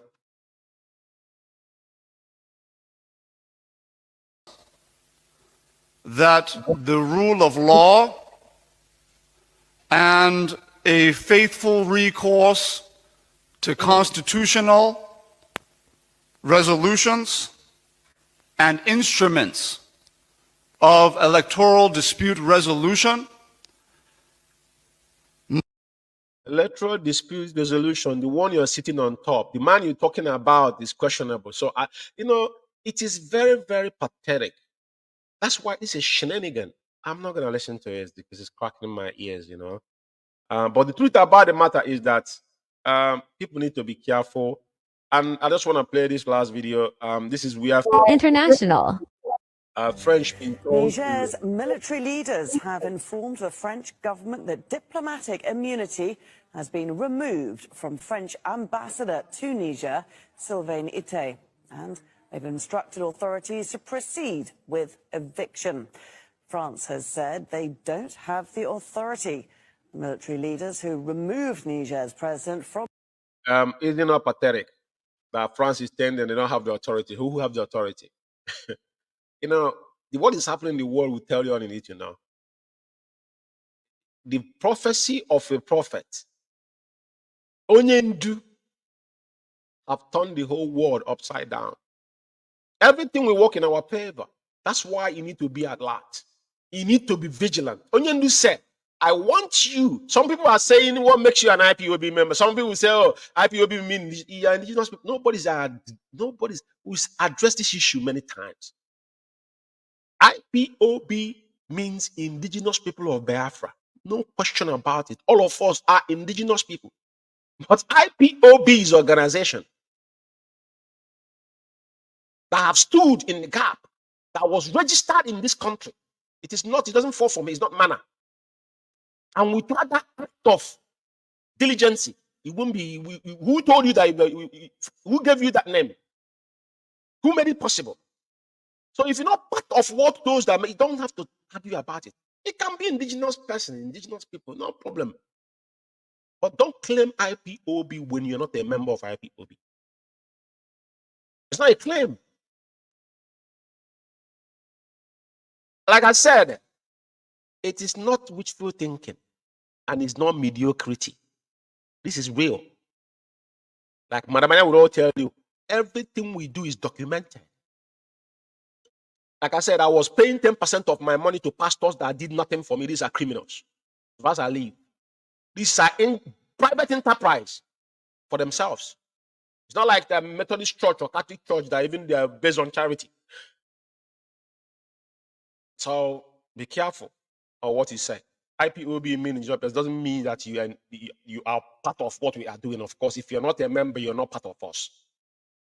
That's a fundamental. Don't argue about that because it will make you stupid and dumb.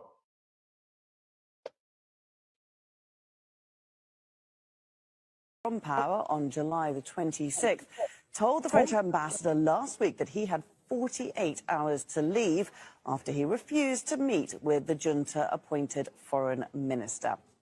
Let's go straight now to our correspondent in Paris, Natasha Butler. And Natasha, in quite extraordinary news, perhaps not unexpected given the...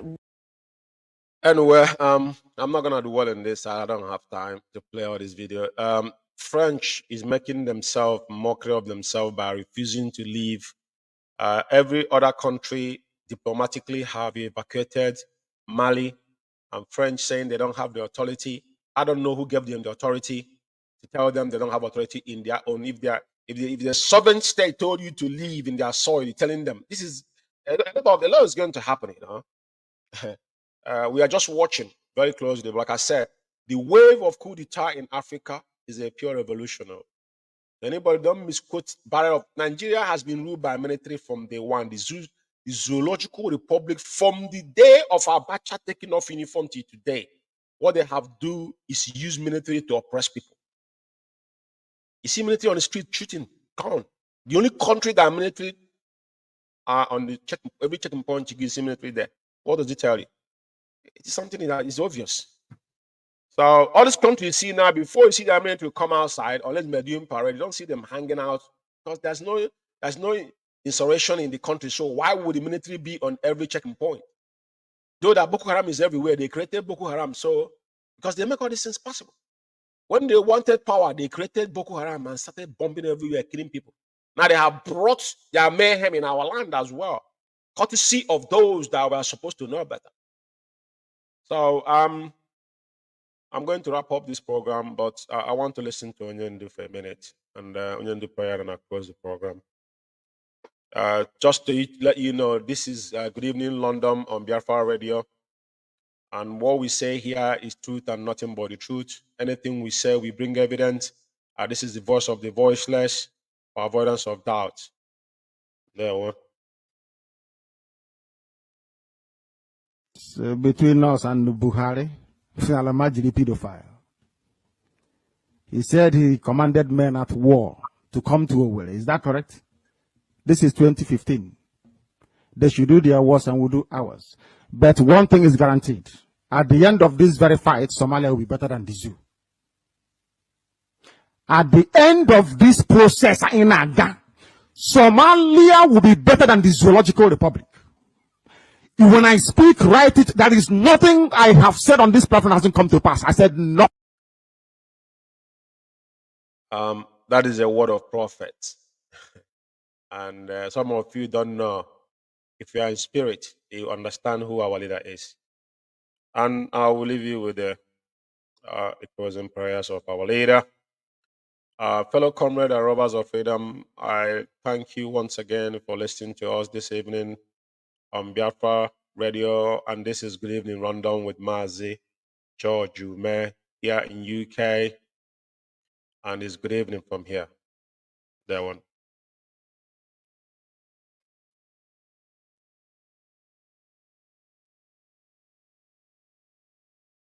Pedophile.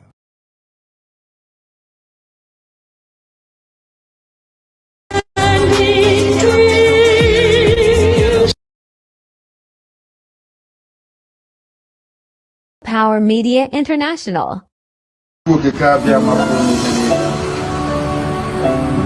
Onye anyị na-efe na-agọzi aha nsọ ya, onye duru ndị ya n'ụzọ ije si ebe niile dị iche iche ma ala Biafra. Anyị na-enye gị otuto, anyị na-enye gị nsọpụrụ, anyị na-enye gị eja n'ihi na ihe gbasara IPOB zuru ụwa niile oke. Onwe ebe ọbụla ị gara gị ahụ IPOB nwa ụmụnne m n'ime nzọpụta na nwere onwe Biafra. Anyị ji ofu obi were ịhụnanya were mmekọta nwanne na nwanne wee na-aga ije. Ihe na-asị na ọ bụghị mmadụ dị ndụ mana ọ bụ nsogbu Biafra. Anyị na-asị na Biafra ka kapịta nke anyị. Ise ọrụ bụ ndụ mmiri ndụ azụ. Nwa mmadụ nwoke nwa mmadụ ha anyị na-ekwu ntụ ahụ.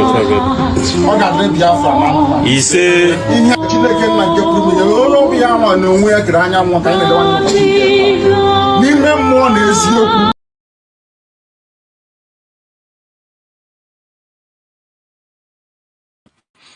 Do not allow us, O mighty one, to fall prey to those who do not know thee.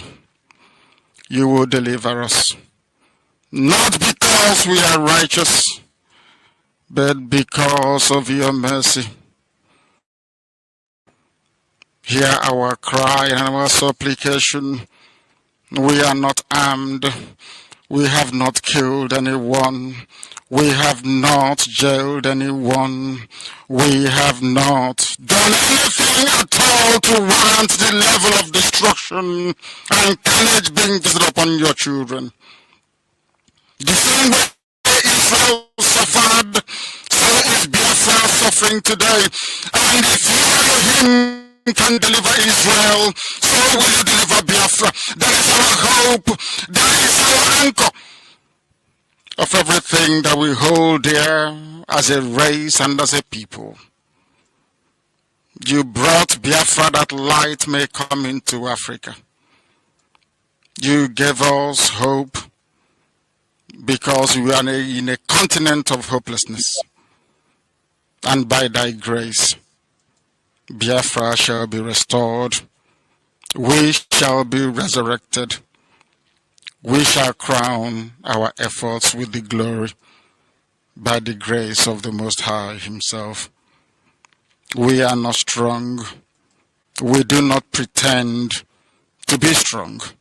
All we do is to submit ourselves to your will, that your will may be done upon our lives. We have lost many people. We have lost so many good people. Their sacrifice will never be forgotten. We shall honor them, and for their sake, Biafra will come. Israel lost people, and today Israel is here as a beacon of hope in a land filled with darkness. We beseech thee, Elohim, because we are wandering all over the world, hoping against every hope that things will turn around for the better. It has never turned around for the better. Instead, it is getting worse. Please do not abandon your children. You have given us a commission, and we must accomplish it in our lifetime. We have come to honor your holy name. We have come to praise thee. We have come to honor thee, that your name may be glorified, adored, and praised forever and ever. Ise, Ise, Ise.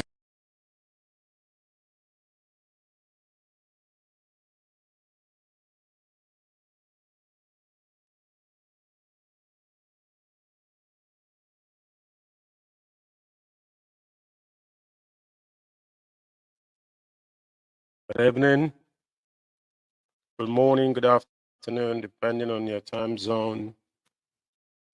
My name is Amaze George Kume. I reside here in the United Kingdom. As one of the principal servants of indigenous people of Biafra, IPOB North London to be precise. This is Good Evening London. And this is Biafra Radio worldwide. And today is another wonderful day. And today is the 23rd year of our Lord, August 2023. And it's 44 minutes on top of the hour in anywhere you are at the same time in the Holy Land of Biafra, which is 44 minutes past 8 p.m. in Biafra, Holy Land of Biafra, and United Kingdom as well. Tonight is a wonderful night, and this program is called Good Evening London on Biafra Radio. And I welcome you. As I welcome you, please welcome others. We are going to be diving into a couple of things tonight as a tradition. But before I start, I just want to reiterate again and remind those that the hardcore IPOB members, regardless what you might think, regardless what you are doing, how you're feeling doesn't change anything, because we have sworn an oath to restore Biafra. As we all know, there are so many of us that are disgruntled, misinformed, but you choose that path because you know there's one IPOB that Onyenduma has not kind of found. And it is a laid down rules, which is our code of conduct structure that everybody must be followed. It doesn't matter how your feelings might be hurt. If you allow yourself to be hoodwinked, detrimental to your generation, that's all I can promise you. There is nobody, there is no other way around it. There is no back door around it. Mazen Nnamdi Kanu is held in DSS dungeon for over 2 years and counting. Is not because he loved being in prison. He loved his two parents. He's being kidnapped in 2015, 14th of October, if you have forgotten, which he told them that he was coming back home. And indeed, a lot of people think that Onyendu was talking, just like some people today having fun. It is not a wishful thinking. Freedom is not giving. He must, pay a price for it. You can't be on your own comfort zone and be ascribing for freedom. Is detrimental, because there's a price for every freedom. Even for you to acquire anything you do, qualification, there's a price for it. So regardless of you might feel, there's no back door to achievement. There must be a price. And that price that we have paid and continue to pay is that Mazen Nnamdi Kanu have chosen to bear the burden upon every single one of unborn children of Biafra. That's the reason why. It's not not questionable, but it's something that is visible. And they have acted upon his words. And Biafra Radio today is now speaking the voice of Mazen Nnamdi Kanu, because what we thought is a way of life. Biafra is our religion. We don't know any other religion, because when people start procrastinating, then he asks, where are they coming from? You go into school and in study, you learn. After 5 years, you spend years on Radio Biafra. Over these years, what did you learn? How could you be, suddenly be forgotten all the things you've been taught? It is very, very, very detrimental to every single one of us. Like I always said, I have got no issue with people's decision. The same way is religion. All you need to say, if you want to worship, sand is that up to you. But there's things we don't need to mix. Even though you go to work in any country, they preserve people's right. There's things you must not avoid not to talk about. because it doesn't change anything, but the people's believe is saw something, they have to force down their throat. So what am I saying in essence is that my fellow comrades and lovers of freedom, Biafra Radio have represent is what has brought that joy and that mechanism of IPOB, the camaraderie of IPOB one family. Where has IPOB one family been? You have not asked yourself this question. What have you done since Onyendu been rendition? Are you holding a legend to people that ought to know better? Or are you holding a legend to restore Biafra? Your allegiancy only on Biafra represent under IPOB. You sworn an oath. As a comrade the other day that said something in a forum that I've been for a while, I preside a lot of people's oaths, and I will say it again. I resign this as a warning. To every single one of us is a duty that you cannot, there's nothing you can do to get away from that oath. What that oath say with this, what is going to do. Onyendu said, in your quote, he said, any day I dream or I think of betraying Biafra, if Chukwuka Biama did not destroy his household, you know that Chukwuka Biama does not exist.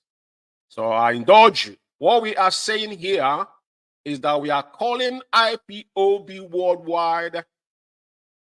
Let me say something to you. Biafra is not a deja vu. No.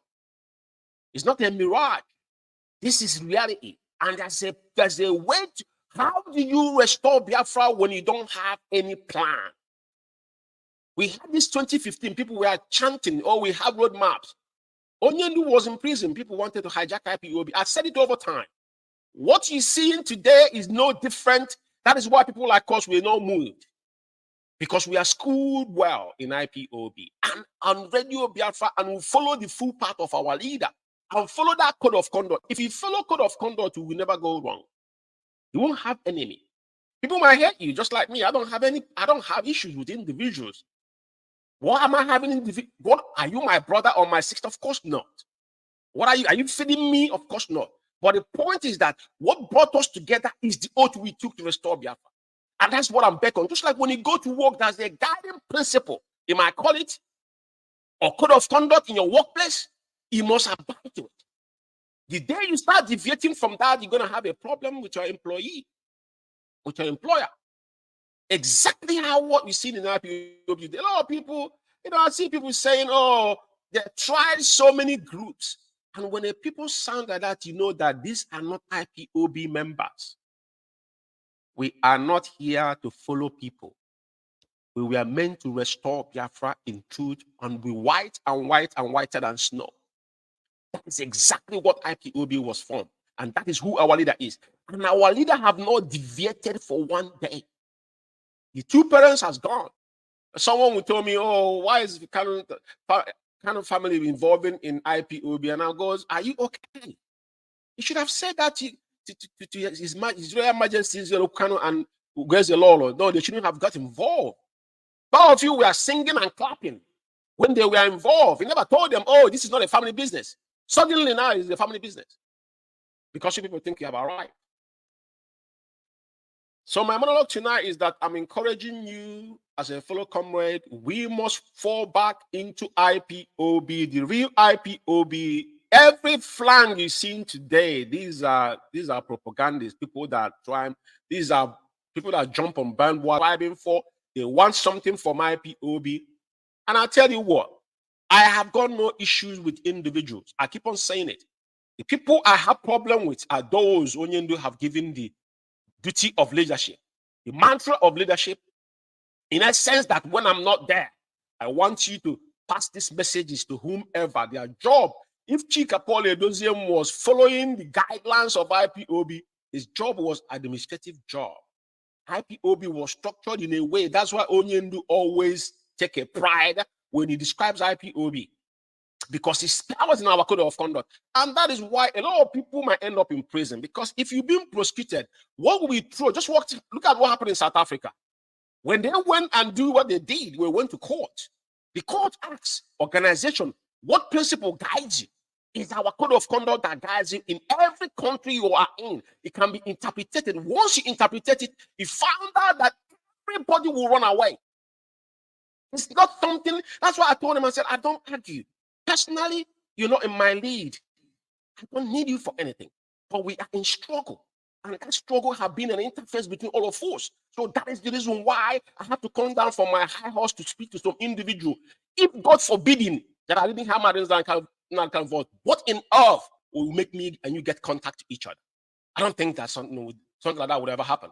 But having said that, what I'm saying tonight is that so many of us have forgotten the foundation we were brought up in. That means that you were not embedded in IPOB, what IPOB was meant for. And that is what Biafra Radio have come. Because our focus was turned into a shred, and Onyendu has sent that to abyss. As it is today, is in IPOB archives. Biafra Radio has remained the mouthpiece of Biafra and Onyendu. The day Onyendu will come out, Biafrans will know. Just like those that started confessing their sins to Biafrans. But tonight, like I rightly put up here, I want to clean. And when we want to drag the riffraffs on the mold, we step down to the lower chamber and deal with issues decisively. If I'm not mistaken, I said I was going to go more in depth on the SAC lawyers and their conspiracy theory against Onyendu, Mazen and IPOB at large. And definitely I'll be going like I've been general analysis within IPOB and our African crisis. I'm definitely going to have a touch on that. But having said that, that's something that is very, very imperative that we must understand. The double standard that the so-called SAC lawyers, if I need your fault to start with, I'm not going to be going into details and trying to pull up whatever happened, but some of you have overheard me said it before, and the documents are out there. Ejiofor falsified numerous documents against IPOB.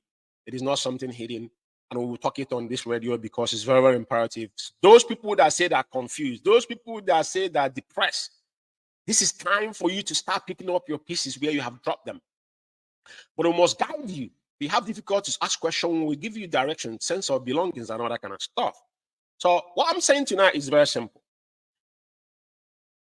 Zekome, that's something that just came up, and it's quite disheartening, because I need to talk about this. Even though that these individuals has been relieved their position as the legal representative to Onyendu, is very, very important. People understand the position of IPOB and our leader. Now, the reason why I'm bringing this thing up here is because when people speak, they forgot what they have said. Just like when they tell the judgment that were given to Onyendu, Zekome was not there in person. He traveled to Miami. If I knew Ejiofor send a Fulani man to go and tell the order that we won in court. Some of us forgotten the day they got this date of 14th of September that Zekome, give a press release after this sitting. Him and Ifeanyi Ejiofor went and gave this date. Nobody know what they discussed. And the man said it there. It was because of the so-called their annual leave. That was the reason why the Supreme Court annual leave, that's why they push it on 14th of September. 2023. He specifically mentioned that it was because of their annual leave. Now, one question you should be asking Ezekome, when was the last time, even though you've been sacked and still positioning yourself, because all these things is about the way they get funds from the zoo. And this is the agent of the provocateur and the evil men around to make sure that our leader is men in DSS dungeon. Now, you can see this thing was written on 2nd of August. This is 2nd of August. 2nd of August. This man wrote this. On the 11th. This particular memo, if I call it a memo, was on 2nd of August 2023. And he said, on the 11th of May 2023, the above appeal came up before the Supreme Court and they were adjourned to 14th September 2023 for definite hearing. Remember, it was a Zukume and Ifeanyi Ejiofor. Only them went in and get this date. Nobody else. I remember on this interview, I had another video where Ejiofor was the person went that same day to go and visit Onyendu. None of these individuals stepped in the SS dungeon. They were busy giving press release to the zoo. Now, if you come down, he said, perhaps it was not known to the Honorable Court at that time that the Supreme Court will still be on its annual recession by the 14th of September 2023. Are you joking me? Are you joking me? I don't think someone understand. This man has been the advocate because the reason why is because this guy, Jesus Christ of Nazareth. I don't know if our people are paying attention. This is who's supposed to be defending our leader. He's conceding against our opponent without even them saying a word. They should be the one pulling this particular memo out to defend themselves. Why they could not? Because they have given us date already. But guess what? The case is reversed because this man does not work for Onyendu, but these are the people that are undermining our leaders' judicial process in the zoo, which Onyendu have not case to answer. Remember that our leader was kidnapped in Kenya. On the 19th of June and 29th, they brought to the zoo. He committed no crime known to man, because before you try Mazen Nandekan, you must first of all establish where he brought him from. Which tomorrow much while we know our leader is a prisoner of conscience, and his fundamental right has been abused. Now, for avoidance of that, this is how these people will continue to expose their evil. This is the same person that we are meant to be our defender in court, defending Onyendu to get Onyendu his right. He's the one now conceding and doing the job for the people that were supposed to be fighting against. He's telling us that he did not know, but the man said it in his interview that it was because of their annual recess. Because of their annual recess, that's why they gave them 14 days. And he said they did not know that will still be in their recess till 14th of September. But you collected this date yourself. Very, very important. I'm saying this because we need to know. These people are not working for Onyendu. IPOB, the IPOB must understand that this is our number one enemies we've got.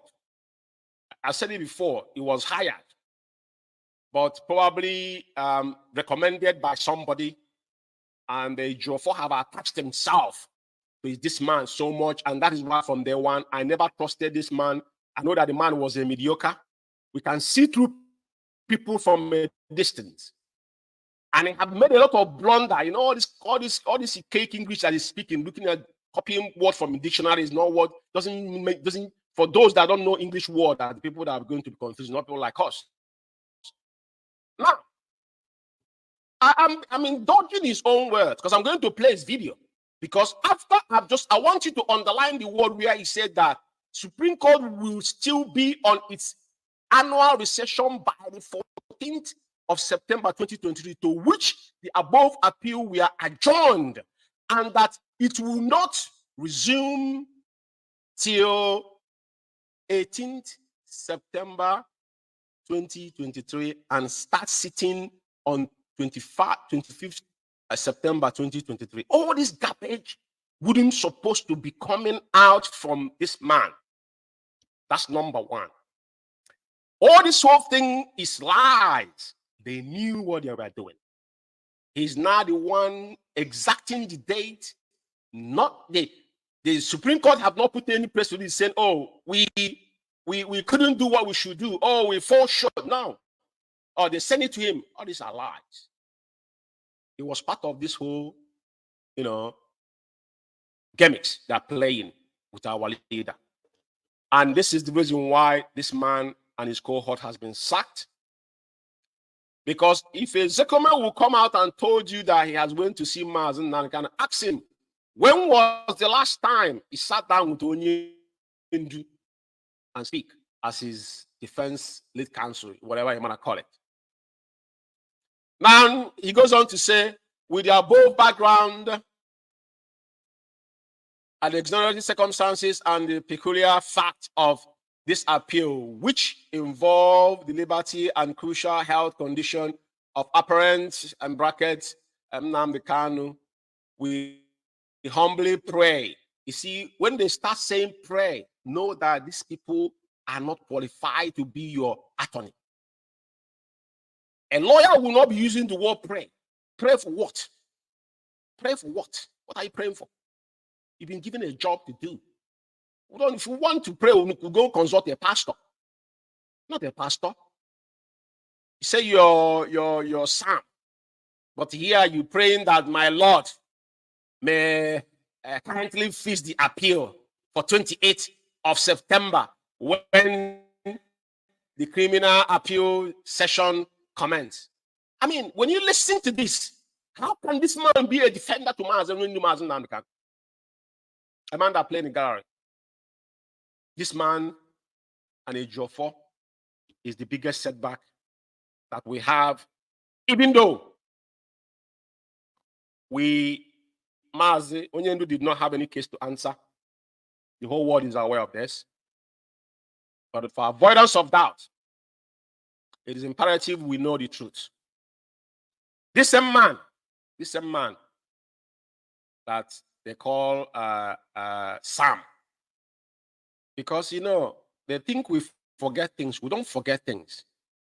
We keep things when you least expected. We will give it to you. Now, this same man, this is the same man we're talking about. This man collected an award from dead Buhari. This is the award he collected from dead Buhari. This is why I'm bringing all these things up tonight, because this is very, very disheartening that these guys will be playing ping pong with our leaders' freedom, based that they are the primary enemies we have. Now they're becoming emboldened because all this junk he just wrote amounted to nothing. But I want to play his audio concerning the day they got this date, and you hear what he said with his own mouth.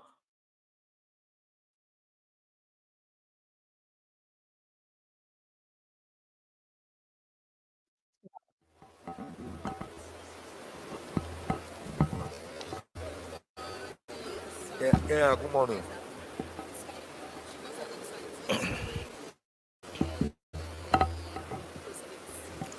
Yeah, today's proceedings border essentially on the main appeal, which we believe was ripe for hearing. When this case came up on the 27th of April, Thursday, 27th of April, the Supreme Court ordered the federal government to file their brief of argument as appellant within 6 days. They had asked for 5 days, but the Supreme Court was gracious enough to give them 6 days. They did not file that brief until Tuesday. Even when they filed it on Tuesday, I discovered that the brief was 53 pages, more than the threshold of the 40 pages allowed by the Supreme Court. I'm not the kind of lawyer to embarrass opponents. So I told the Supreme Court. This is the same person. Just, you know, it is not for anything, but for us to clarity. Listen to him. He was meant to be aggressive against our opponent. That is why we employed you in the first place. By then, he was not been sacked then, but he could hear him now, you know, sentimentally trying to put himself in a position that, I mean, he's not the kind of lawyer. I mean, why are you getting paid for? It's quite absurd. But I want him to carry on because we want to hear when he's emphatically, you know, commented about the reason why they gave that 14th of September 2023. Now he's the same person pulling memo again, contradicting himself. I mean, I don't understand it. And you have to sit back and ask yourself a question. Why and what is the purpose of this individual? What are they for? What do they want to achieve? Very, very important. I mean, I told Gazelle yesterday from the Federal Ministry of Justice and his junior, I called them and then also wrote to them that the practice and convention at the Supreme Court is that a brief should not exceed 40 pages. So they had to file another one on Wednesday, which they served us late on Thursday. We had only the weekend to prepare our own respondents brief, which we duly filed on Tuesday in the morning and served them. So from all intents and purposes, the appeal was ripe for hearing. But today, the federal government came and said they wanted to file a reply brief. I told their counsel, you can even, these points of law you are showing me which you want to file formally, you can stand up and say them orally, verbally, and we will not oppose. In any event, you are saying we raised a preliminary objection in our brief. It was raised in our brief, not as a separate document. But I believe that their own intention was to stall the proceedings because he said he had the instruction of the Attorney General that he must reply to it. I said, no one is saying you should not reply.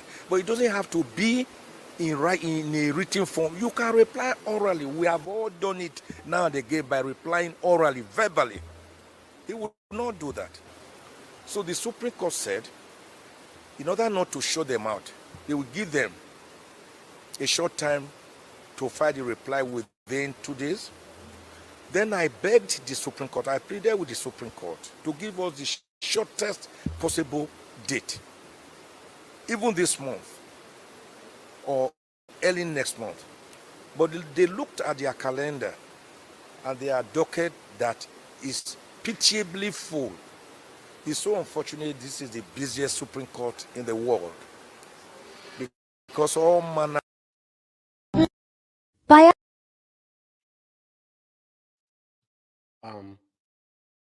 This is his word. You know, like I said, we don't like to say things without proving what we've said. This video went on where he says that he's pitiably full, and the only time they could allow because of their annual recess is 14th of September 2023. And now he went back again and saying, he himself said it with his own mouth, not me. Now, he now went back again, and now he's the same person coming back again and defending the particular date they gave. Because if you go in and listen to what he says here, he is now building defense for them. It's not like the Supreme Court have come out and say anything or written anything openly, because this is an international case. Supreme Court have not uttered a word, but this is its own word. Now, he's the one defending the Supreme Court that the Supreme Court did not, Supreme Court would still be. Perhaps it was not known. He said, perhaps it was not known to the Honorable Court at at the time, how wouldn't they know about the annual recess? How wouldn't they know? But you said it with your own mouth on interview. Principally food, and that because of that, why they push it to September 14. And now you same person come back again. You know, the reason why I'm stressing on this is because it's about time our people stop playing games. What you could see is that everybody, but you know, one thing I know is that Onyendu Nanakane is aware of all these things. Onyendu said, if you know what you could do to restore Biafra, do it. And if you know what you could do to stop Biafra from not being restored, do it as well. So you see, all these people you see in today, some people are saying that they are this, they are that. None of them are real. And that's why over time, they will continue to expose their evil agenda. He just shot himself in the foot here. It is very clear. The reason why is because of the annual recess. That's why they got 14th of September. But here he's saying perhaps it was not known to the Honorable Court at that time that the Supreme Court will still be on its annual recess by the 14th of September. How wouldn't they know this is a fundamental question? And the Supreme Court has not put any writing up anything publicly to say, you know what, we still on our recess, or they're writing it to you. It didn't show any document proving that, but this is from you. Defending them now, begging again, you are begging, you are appealing to them to push to 28th of September. Onyendu will still be in prison, be in DSS dungeon. 14th to 28th is another 14 days. Another 2 weeks after, do as you guys have concocted it. So when you put all this whole thing in perspective, you ask, who are these individuals? Who are they? They don't represent Onyendu. The reason why I pointed this out in Biafra Radio, because it's very, very important that our people know who our enemies are. These people does not represent Mazen Namdekan, they don't represent IPOB. That's one thing I want you to take to bank, and I will rest it there. Now, there's something I need to do. You know, like I said, this is Biafra Radio, but we have to talk about things that concerns Onyendu when it comes to Onyendu's issue. Nothing, there's no boundary that we can't speak about it on this platform. Now, the Benjamin Madubugu's mediocrity last week and his confession after 8 months, they stopped him not to go and see Onyendu because Onyendu specifically requested. In that particular memo, which I can bring up here, is that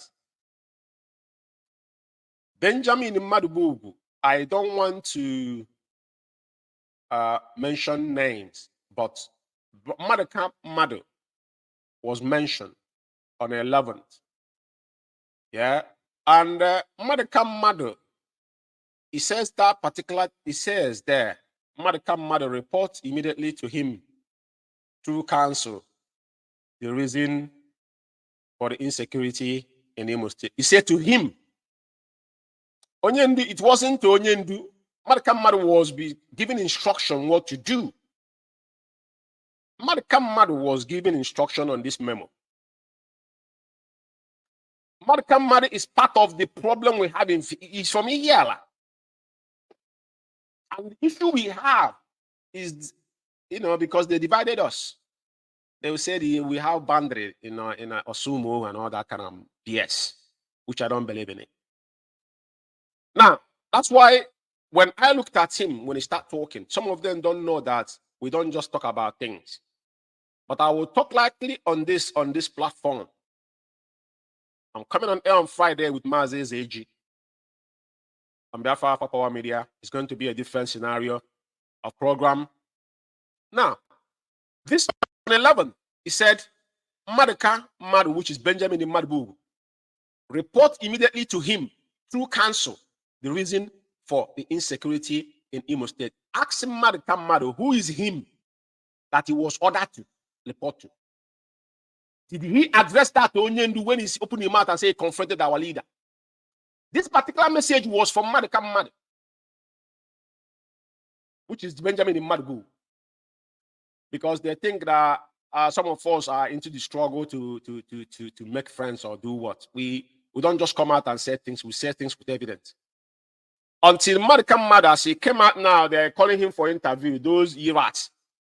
Then don't forget to ask him, on the package your force memo, on item 11, Madika report to him who was him and what did he do with this message from Onyendu and what Onyendu told him, because he came out to talk about what he discussed with Onyendu, which he was bluntly lying against our leader, jeopardizing our. He shouldn't say. Even Onyendu give you message that's the amount, but God might have it.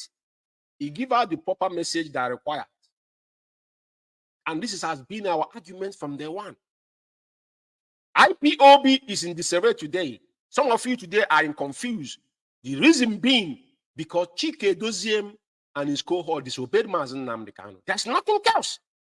Our argument has been that the Onyendu word remain is a final, is a law within IPOB. If Onyendu says stop, it doesn't matter what is involved, we must stop. It doesn't, I don't care who you are. If Onyendu cough, you must listen. And it is in our code of conduct. And when he's sworn on oath, he's sworn on oath under his name. So that's one thing I want to clarify tonight as well. Because, you know, they're playing Cabal. We warn them about Cabal. Cabal is not allowed with that. You will be only one about it. But some of them didn't keen. They didn't understand what our leader was, you know, referencing to. But I want to play the voice of these two men because it's important for a reason. I say, like, I don't want to go too deep, but let's listen to it again as I move forward. National. Because of stop us at home. Have a stop on immediately. The road I continue on message at home. Upon the announcement,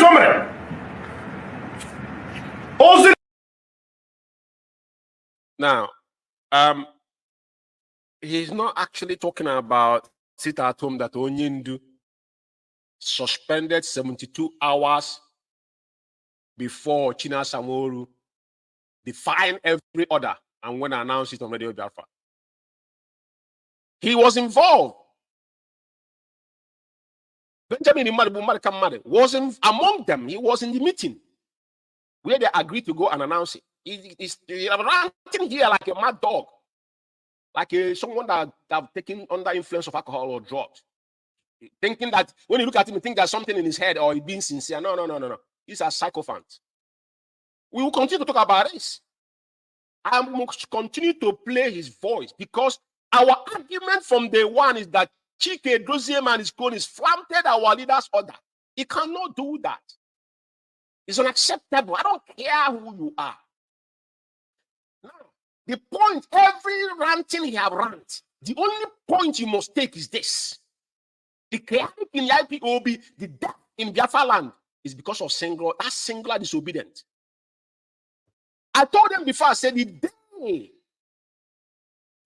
the judgment day will come, none of you will escape it. You can do whatever you want to do with Onyendu's name. Like Onyendu have given some people restrictions, and they still continue, you know, to dabble into our leader's name and IPOB, which all of you were there, allowed it. Madikam, don't play double standard. We know all your dealings. And if you express further, like we always do, we will naked you completely. We will naked you completely. You want nothing. You are part of you are the one that called Chike Doziem the leader. Remember, in a meeting, it suggested that Chike Doziem now is the leader. Not even the former deputy have never for one day sat a meeting talk about our leader when our leader was in prison. That's how low all of you are. And that's why I said that even those species of renegade in 2015 are 1 million times better than all of you put together. or we'll continue? I want you to talk.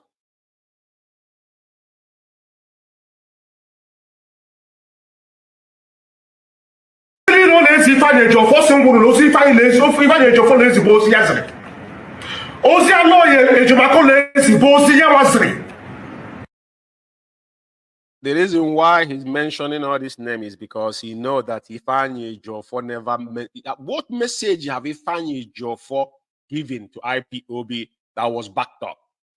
Not one message. Ejiofor started concocting lies from the moment Onyendu was rendition. Ejiofor never met Onyendu for almost 9 weeks. Ejiofor forged guidance principle and allow them to open Umweri account under Onyendu say. He's sitting behind Ejiofor. Ejiofor is one telling him what to say. It's quite obvious. That's why I know Ejiofor is not a qualified lawyer. In a sense, it's something shouldn't be. Because what he's talking here, he has not even said that Onyendu said. Go and check all this report. Is the copy and paste. He never changes his pattern of message. Shows that he never get any message from our leader. You have to mention Ejiofor. Now you have mentioned Ejimako, mentioned Nemeke Ejiofor. So I ask you again, since he knew that Nemeke Ejiofor was Onyendu that sent him, why didn't you act upon the number 11 that Onyendu instructed you to go and meet him and contact him through the council concerning insecurity in Imo State? You people were the people that desolate Biafra land. You people started killing people, kidnapping. You guys started it first. It's on record. It's not some teenage and the hiding one who don't know who is, including yourself. Thank God people know you. Because most of the crime that committed, you are part of it. I want to say it tonight for people to know. Like I said, if you want to rant more, we'll do a special program for your sake.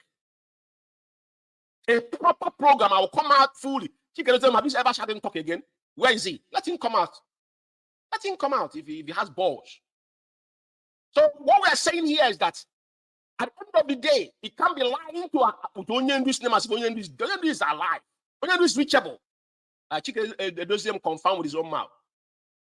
But you now saying that all the messages coming from the lawyers, but Chike doesn't want to threaten that they are going to kill Ejimako. There's no kind of threat, including yourself, all of you guys threatening him. We have all these things in record. I'm saying it loud and clear on Biafra Radio. This is consigned IPO. This is not saga. This is something that has to do with our leader's life. And he come out and be ranting. Even when you give you messages, you send that message to who the message was meant for, not public consumption. Because you don't have legal rights to make things public. But now you have told us, and we have heard you. That is our argument from day one was that Onyendu's order is in our code of. That's why I said, if any of these people have to stop you in any country you're living, just get a lawyer. All you need to give them is our code of conduct. You don't have to argue with them. All these principles are, like I was talking to somebody this evening, talking about some people are scared, they would remove them. Any principal servant that is scared is those that are looking for paper. I'm not saying it with apology. Any IPOB hardcore that still say they believe in DOS, not DOS, or the dot, because DOS is the body that governs IPOB. They don't represent IPOB anymore. That's because you're scared because of Chikerism is going to write memo under his basement in Switzerland. You are there because you are looking for something. UK is an exemplar. That 80% of people here that are in position here, I never knew that all of them are asylum seeker. I'm not saying it, I'm not hiding it anymore. This is open something. It's disgusting. Because we swore an oath. So you sold your generation because of your paper. He's scared of Chikerism. Who is Chikerism? Chikerism have defined his signatory was now a code of conduct, which will put him in prison. Because we take him to court will ask, so this man is the person that actually signed this and behaving like this. The day I knew that Chikerism is not a human being, the day he said he sacked UK national coordinator and he read our code of conduct, I was like, is this man okay? Is he normal? If you take Chikerism to court, You put him in dock, and they read our code of conduct at the end of the signature was there. You put him in concerning the issue they are brought to court as an IPOB member. They will put him in prison. You go to prison. Straight away, he's going to jail. That think this is a joke. And they could not raise common restraint order against Simon Ekpa when Simon was started. They were busy trying to raise money in his platform. That's what.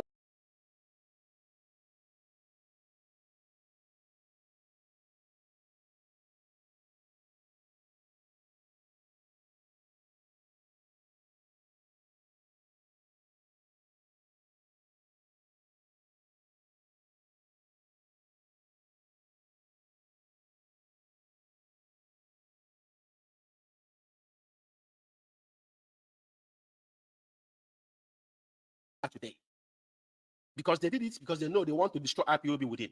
That was their mission, nothing else. Today people tell you, oh, we are confused, we are this, we are that. Oh, when you say go and listen to Simon Ekpa, don't you tell Simon Ekpa, don't allow this, don't allow devil to take over you. You don't quote that particular verse. Some of the riffraffs that started this autopilot in that, some of them are confessing because none of you were IPOB members. If you're hardcore, nobody will move you.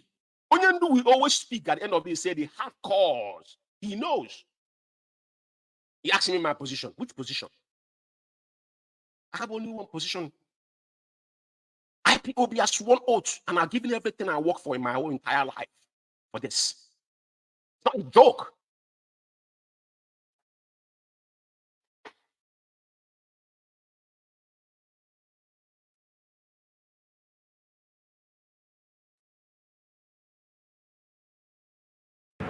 Ozi Maswell, Barrister Maswell, Obara Lazy, Bozi Yamasri.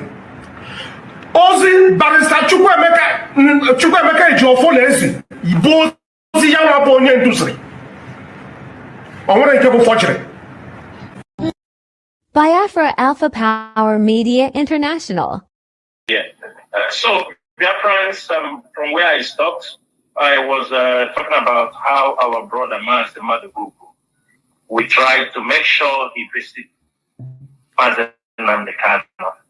And Mazen Nnamdi Kanu on several occasions have asked him to come and see him in the BSS dungeon, which we have tried on many occasions and failed. But, Chukwu Kabiama is great. Last month when we asked him to come also, he went there. He could not see him.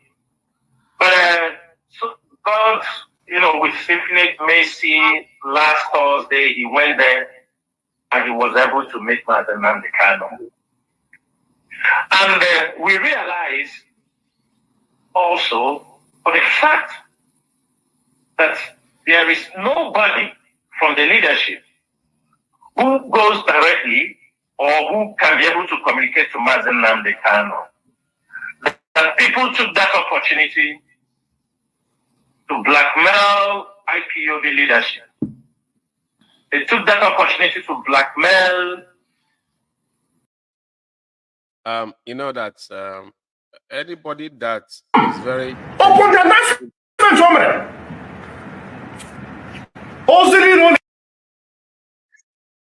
sorry, like I was trying to say, I said that anybody that is devilish in mind will always, I believe, on assumption.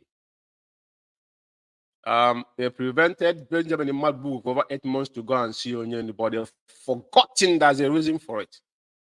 And as it finally happened, if you see what Benjamin Madbuku made Onyendu, there was one particular picture that where he pegged Onyendu on his cheek.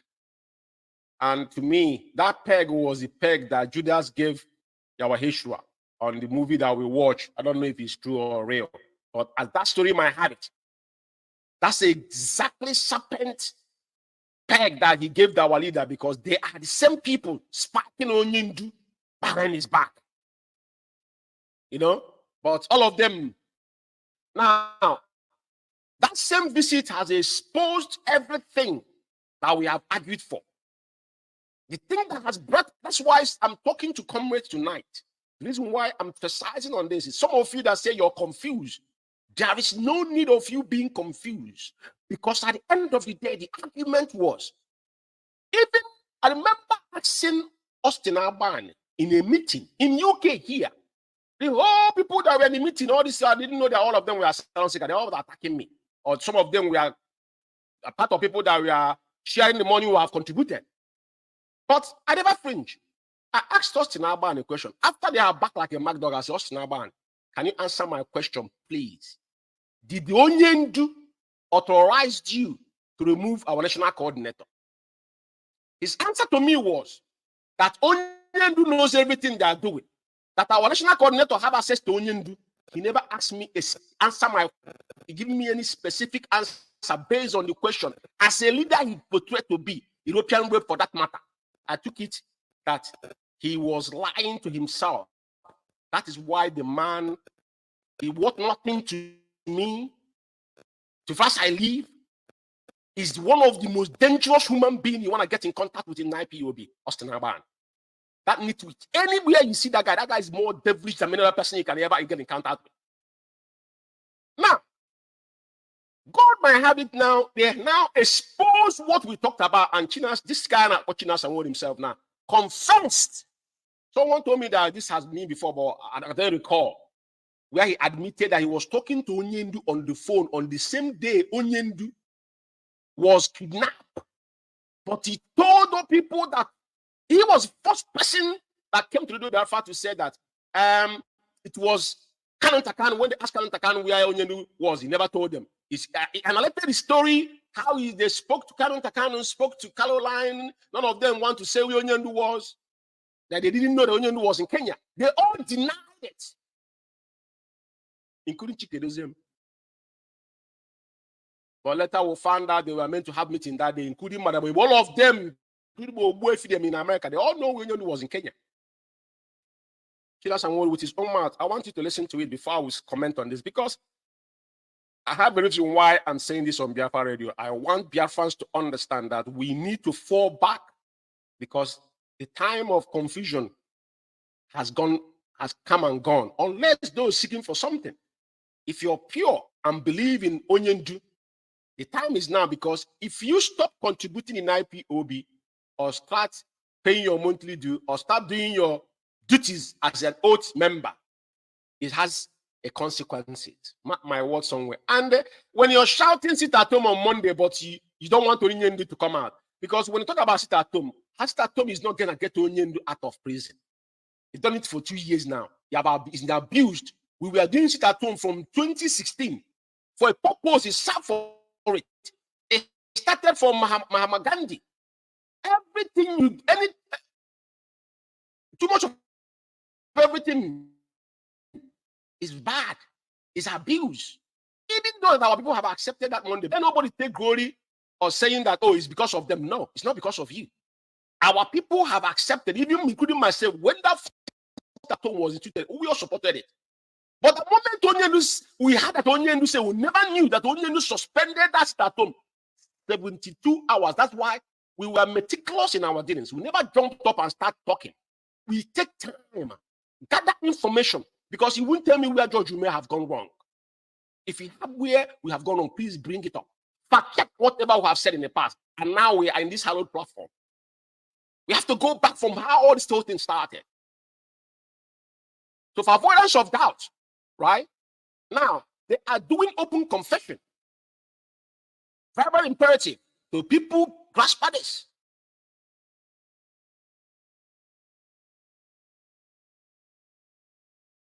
Communicate to Mazen Nnamdi Kanu that people took that opportunity to blackmail IPOB leadership. They took that opportunity to blackmail everybody they think that will be a hindrance for them to be able to hijack the struggle. That was what has been happening for 2 years. Because I could remember the day Mazen Nnamdi Kanu was kidnapped, everything was in order. We were communicating, like I said, I continue to say it, I was communicating with him on that particular day until he told me, okay, I will get back to you. And that was the last day. And suddenly, we were communicating, like I said, I continue to say it, I was communicating with him on that particular day until he told me, okay, I will get back to you. And that was the last day. And suddenly, when we were communicating, like I said, I continue to say it, I was communicating with him on that particular day until he told me, okay, I will get back to you. And that was the last day. And suddenly, we were communicating, like I said, I continue to. It's very important that the reason for playing this particular 2 audio tonight, and I will continue to play it anytime I come on Biafra Radio. That's why I kept it on small version. I know there's so many people that contacted me, which is some of my members. There's a particular mother that called me one morning. He sent me a message. He said, George, he said, I can't take this anymore because those that sold our leader and no one is saying anything, their hands was pointing on the DO and so-called some of this member of DOS, which is Tina Sanwo is the primary suspect and Chike Doziem. Tina Sanwo have confessed here now, it's not me. So I want Biafra to stay, and I'm apologizing to some of those people. I never said anything. I already told them I can't say what I don't know. I'm under oath. I'll be careful on what I said. I don't accuse people what I'm not sure of. Now, I'm not going to come out and say, oh, China Sanwo sold our leader. Just like I said, I've accused Canon Takano. And Onyendu, through his lawyer as well, said that none of these people, their hand is not there. That was official. So, like what Benjamin Imanu said, he doesn't have the legal right to say it. It should have come through a legal means, not through him. Because a Jofo know that Onyendu, a Jofo cannot tell you when was last time Onyendu speak to him, and he give him any message concerning IPOB. It's unheard of. He can't recall. So the reason why I'm pointing this out tonight is that it is not hearsay. This is China Sanwo open his own mouth and say, and that day Onyendu was kidnapped, that he was on the phone with Onyendu. That means China Sanwo was the actual person that led our leader to those that kidnapped him, because he was on phone with our leader. Because he was tracked. It's a tracker. Tracking him, and someone have to keep him alive to be tracked. So they were calling, all of them were calling him, including Madame Oyibo, including Nelly, all of them, all these evil kakus, we are calling our leader. But they engaged him to make sure Onyendu was actually, the location was notified. And he was apprehended, kidnapped, tortured for 8 days. And they all saying, China Sanwo say he was talking to Onyendu, someone he talked to on a daily basis. So why would China Sanwo didn't raise an alarm that I spoke to Onyendu yesterday? I want Biafrans to go back and sleep. This is Biafra Radio, the mouthpiece of Biafra. Now, I want you to go, because I said I will not accuse anybody. I did not know who kidnapped Onyendu.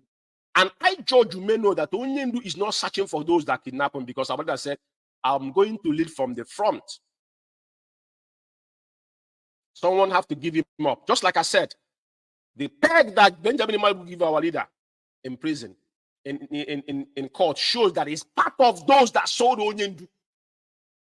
Benjamin Imadu is part of those that sold Onyendu. Because why I'm saying this tonight, because of what is ranting, for all of them were involved. You know, someone said, because Ejiofor could not go and see Onyendu. 9 weeks, Onyendu was brought back to the zoo. He couldn't stand our leader. All these things are, boomerang. Now, as God might have it, he have come out of his mouth that he was in that day. Now, the question is, they told you that Canon Takano said Onyendu was praying in the mountain for 8 days, but China Sanwo just said that he was on the phone in the same day. But I have never heard him said it before. But what happened after that day? You didn't hear from your leader. He didn't ask for 8 days. He didn't say anything. If you didn't know what happened to him, people's assumption,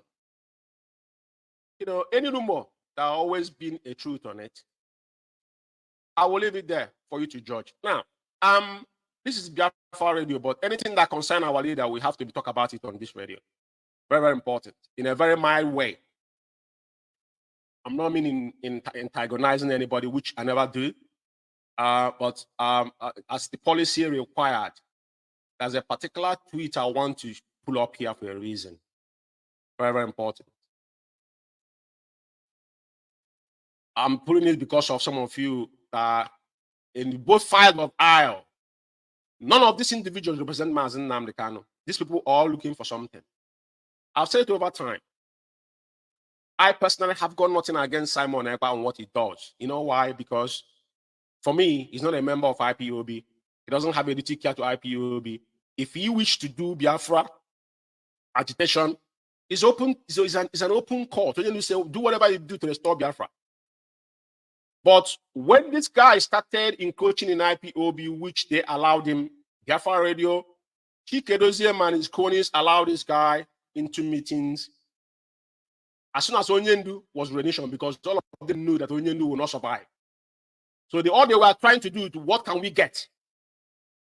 Their job then was, how can we get money? Austin Albany was saying, go and raise fund. They were the same one for 7,000 in America. They shared it among themselves to destroy IPOB finance, because they know once they get IPOB finance, the radio, then IPOB will die natural death. That was the agenda. Get the finance, get the radio. They succeeded to hijack the radio, but radio is dead on arrival. Now, the reason why I brought up this particular tweet is that the same person that is saying that he doesn't take out that from someone that is in DSS dungeon. You know, I sit down to question the mental well-being of our people. You know, in this country, yeah, mental health issue is something that is very critical in this country. And I'm telling you the truth, if we go back on our people to do mental health assessment on our people, you will find out that 80% of our people are mental ill in the way they reason and think. This young man, what I know is that he's catching a cruise. But one thing I must tell him is that Biafra is not a joke. And many people have died. What we want from day one, when we came out, we gave them option. The option we gave them, they couldn't do it because all of them are in it together. Cannot activated, which I've told them. Some of you today are singing behind Simon Ekpa. Over time, you quote, when you say, go and listen to Simon Ekpa. He said, go and listen to more than 20 people when they gave him that list. But Simon Ekpa was the only man Onyendu make a reference to. Do not allow devil to take over you, enter your head, or however Onyendu put it.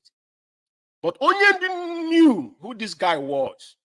And George Ume said it over time. This guy does not believe in Biafra. I will say it again. He does not believe in Biafra. I'm not saying what he's doing. He does not believe in Biafra. There are so many people. I said, he's just like a pastor that is defrauding people, doesn't believe in God. Some of them have that fetish they are doing. We can see it. You know, since Pentecostal came, Pentecostal destroyed mental well-being of our people. Somebody can ask you to be praying. You forgot that you have to go and walk. You pray 7 times a week. The time you're wasting is supposed to be using to go and do work. Using it to go and pray. Night vigil and all that kind of nonsense. Prayer without work is dead on arrival. And that is the position we'll find ourselves now. Now, this is what he said, breaking. I have received message from Mazen Nnamdi Kanu today, 18th August 2023, that we must intensify our efforts for Biafra, that we should not listen to any of his lawyer, whatever they say. He asked him a question. Where did he get this message from? The same person that is not well in GSS dungeon. You know, it's very, very important. I want all of you that are confused and now start thinking. There's a particular guy I'm going to play his audio for a reason why I'm putting all this tweets. I want to play that guy's voice because he was one of the guys that were, because when he see your IPOB member, our leader is in prison, he jumping from one pillar to pole. That means you don't know your left from your right. But I'm making this abundantly clear tonight. I'm saying it for those that IPOB member to regain your common sense and reevaluate the way you reason. The same person that we are arguing about Onyendu handwriting. You don't listen to your lawyer, he will listen to you. Then how did he get this message? Have you asked him, how did you get this message if it's from Onyendu? These are contradictory individuals, because over time, when you're lying, your lie will always expose you. I've said it before. If you have an agenda, I've got no problem with whatever you do. Wherever anyone that wants to contribute money into your pocket entirely up to their money, I'm not asking people not to contribute money. After all, those are giving 10% to their pastors that did nothing. This is what we were sold in Pentecostal. You will work every month. Those are working. You take 10% from your hand money and give to somebody that's sitting in his house doing nothing, praying for me that I cannot pray for myself. All these are innuendos. I believe in God. Charity. That's why in this country people give charity, and it will be accounted for. What we are actually doing, that's the way of our life, because we are people that we believe in charity. But they connived our people, manipulated us, telling you, give me 10%. I was in Winners Chapel for how many years? We were paying 10%. I was leaving London here and go Chilo. On his personal pocket. Not for community. Nobody's questioning what you do with the money. We can't see what you do with the money. He got bosses people paid for, and people will still pay. Even the people who lose their last 10 naira and pay for that boss every Sunday to go to church. Are they not evil people? Are they not evil? These are evil men in disguise. So why I'm saying this is tonight is that, people should stop playing games. This is not game. So many souls have died. Within the family, 2 parents have died. Jack was involved. His cousins was involved. 28 men fell. And so many people have died, and all sacrificed a lot to get to where we are as an IPOB member. That's why we will not allow those outside, people that in the other sense to thwart what we have done. Because people have paid with their blood. Unless you're not an IPOB member, you don't understand what I'm talking about. I don't have any issue with anybody. Only to say whatever I've said it before. If Simon Ekpa has anything to offer for Biafra, he should have his own agenda. You see all this Biafra exile, government in exile, they are the fourth one, right? They should roll their agenda and roll with it. Like I said, some of you one day will quote us like now they're quoting themselves. The day Simon will be apprehended, some of you will be shouting, oh, but I thought he was. Wait, this is a warning. That was a clear communique to this young man. Stop using Onyendu and the entire Kano family and IPOB name in any of your dealings. I will call it that criminality, because when you start extorting money from people based on lies and falsehood, that become an issue. Because they attack Madam Nyanya. Now, have they given an account of money they collected from you people? Of course not. How many groups have they formed within this period of time, 2 years? How many groups have they formed? That tells you on you said it. All the community people have formed after Biafra war. Once they share money, they will have issue. And look at it, only people stood until today, and we're still standing. How many groups have they formed on top of this particular incident? Tells you all you need to know. If you ignore this and thinking that people are playing ping pong, we're not here for playing games. I remember when Clifford and were shouting, we have a roadmap.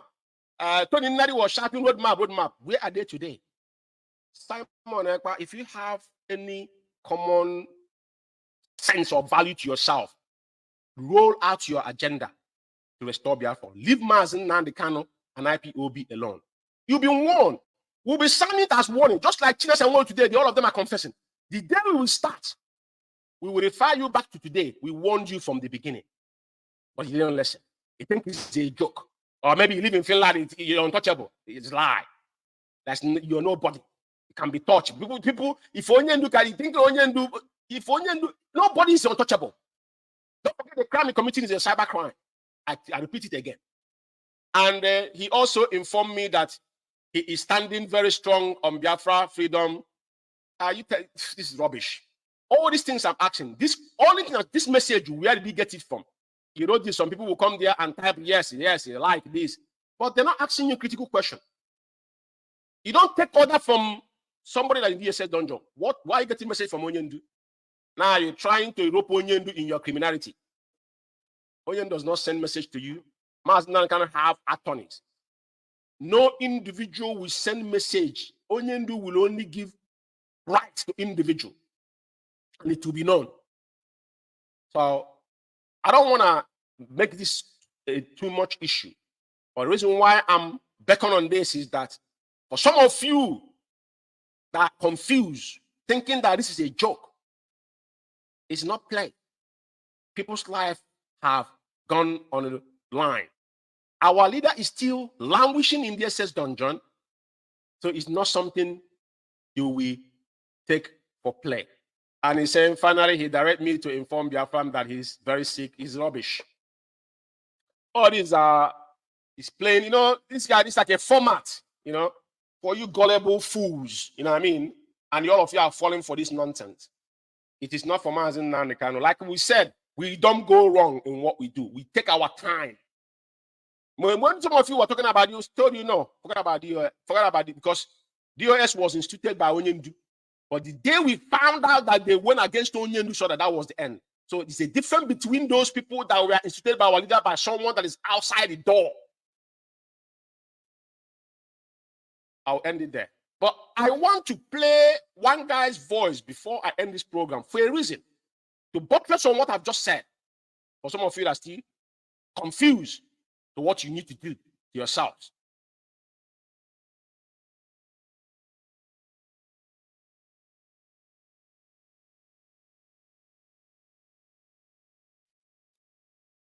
But we need to put hands together to use our minds, use our heads, remove emotion. The reason why I don't want people to get this out of context. Yeah, this is not stag about this concern an issue because this very individual, this guy lives in Germany. I don't really know his name. I don't want to know his name, but he's one of those people that were vocal. They were the one who supported autopilot. He narrated how many groups you have joined. Then you ask yourself, are you a member of IPOB? You believe in Biafra struggle. How are you going to make headway when you don't have a direction?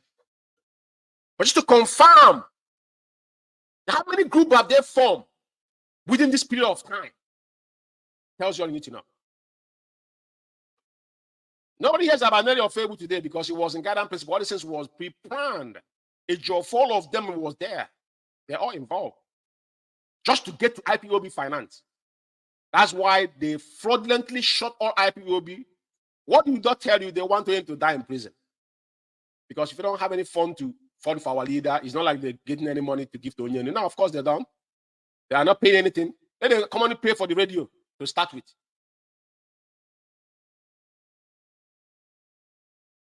Master Simon Ekpa, he is here where he is today because each and every one of us supported him. And we are still supporting him. But at the beginning of these very new thought pilots, after, of course, what you know. Yeah.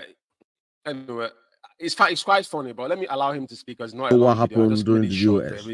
I was the first person that began the fight against the impunity of China Sanguru in GOS and the rest of them. And then we moved to Nelly. Nelly was so much hunger about power. About power. Today she has failed. The same thing right now have replicated himself again under Simon Ekpa. That he has undermined every structure of the Eastern Security Network, turned some of the Eastern Security members into his own mercenary. It means that whatever crime that he have committed or are going to commit, or people that are going to die in the future, innocent people that are going to die in the future.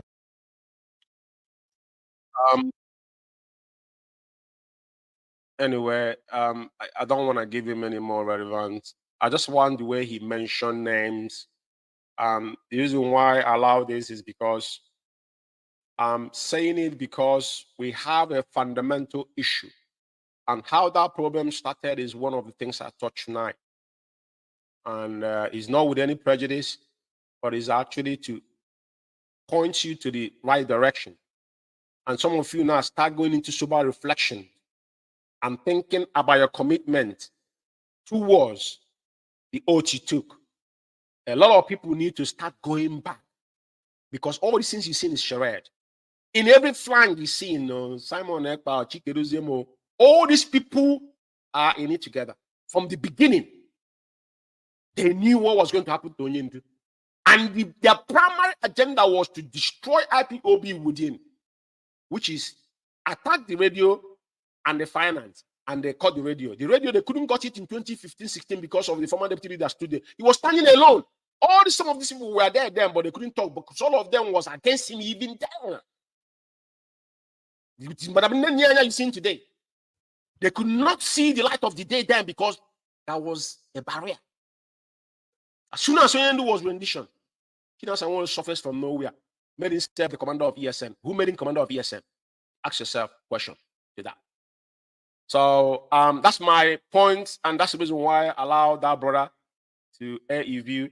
And all of us know what is happening in West Africa now. There's a very, very interview that I watched about EFF. The reason why I will allow this to play is because I've said it over time. A lot of people don't know the struggle. In every country, struggle is not a wishful thinking. A lot of people today, we hold Mandela, Madiba, to esteem because of the price he paid. But the point is, within the enclave of those people under struggle today, and there's one thing about IPOB and our leader. I have never one day had Onyendu say a word against our internal leader. But when he gone that, the EFF is within the ambit of governance in South Africa, which they gave them. They have their own cabinet within the leadership of South African government. So their inclusiveness is there, and their voice is quite strong. So there's an interview, very, very, very, very impeccable lady, and there's issue about kill the Boer and this issues. So I relate it to our struggle, because it's quite something that happened when our internal leader was convinced to come back home to join the polity. At the end of the day, it was ridicule. And before Onyendu emerged, Wazirike came, Wazirike couldn't do anything. Instead, they turn against our people, just like what people are doing today, because instead of you to protect your people, you're killing them. It's not why we're here. You can't hurt our people.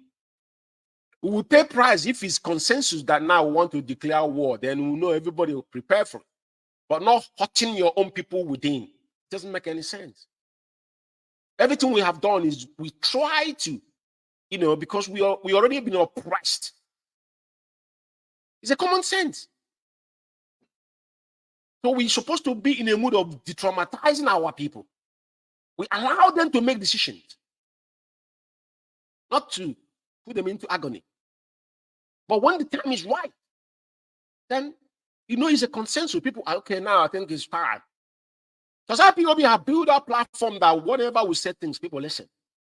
But the case is reversed unless we only speak. Like I said, Monday sit at home, all of us give a grade in it. But the point is, we didn't know that Onyendu never actually authorized it, that override Onyendu's order. So I want you to listen to this particular credit to the. I need to give you a credit to the television because I didn't touch it. Especially knowing at the very least the sensitivities associated with Kill the Boer. The EFF feels it must be sung. Number one, we are not the children of Nelson Mandela and Desmond Tutu. We are the children of Winnie Madikizela Mandela. We are the children of Chris Hani.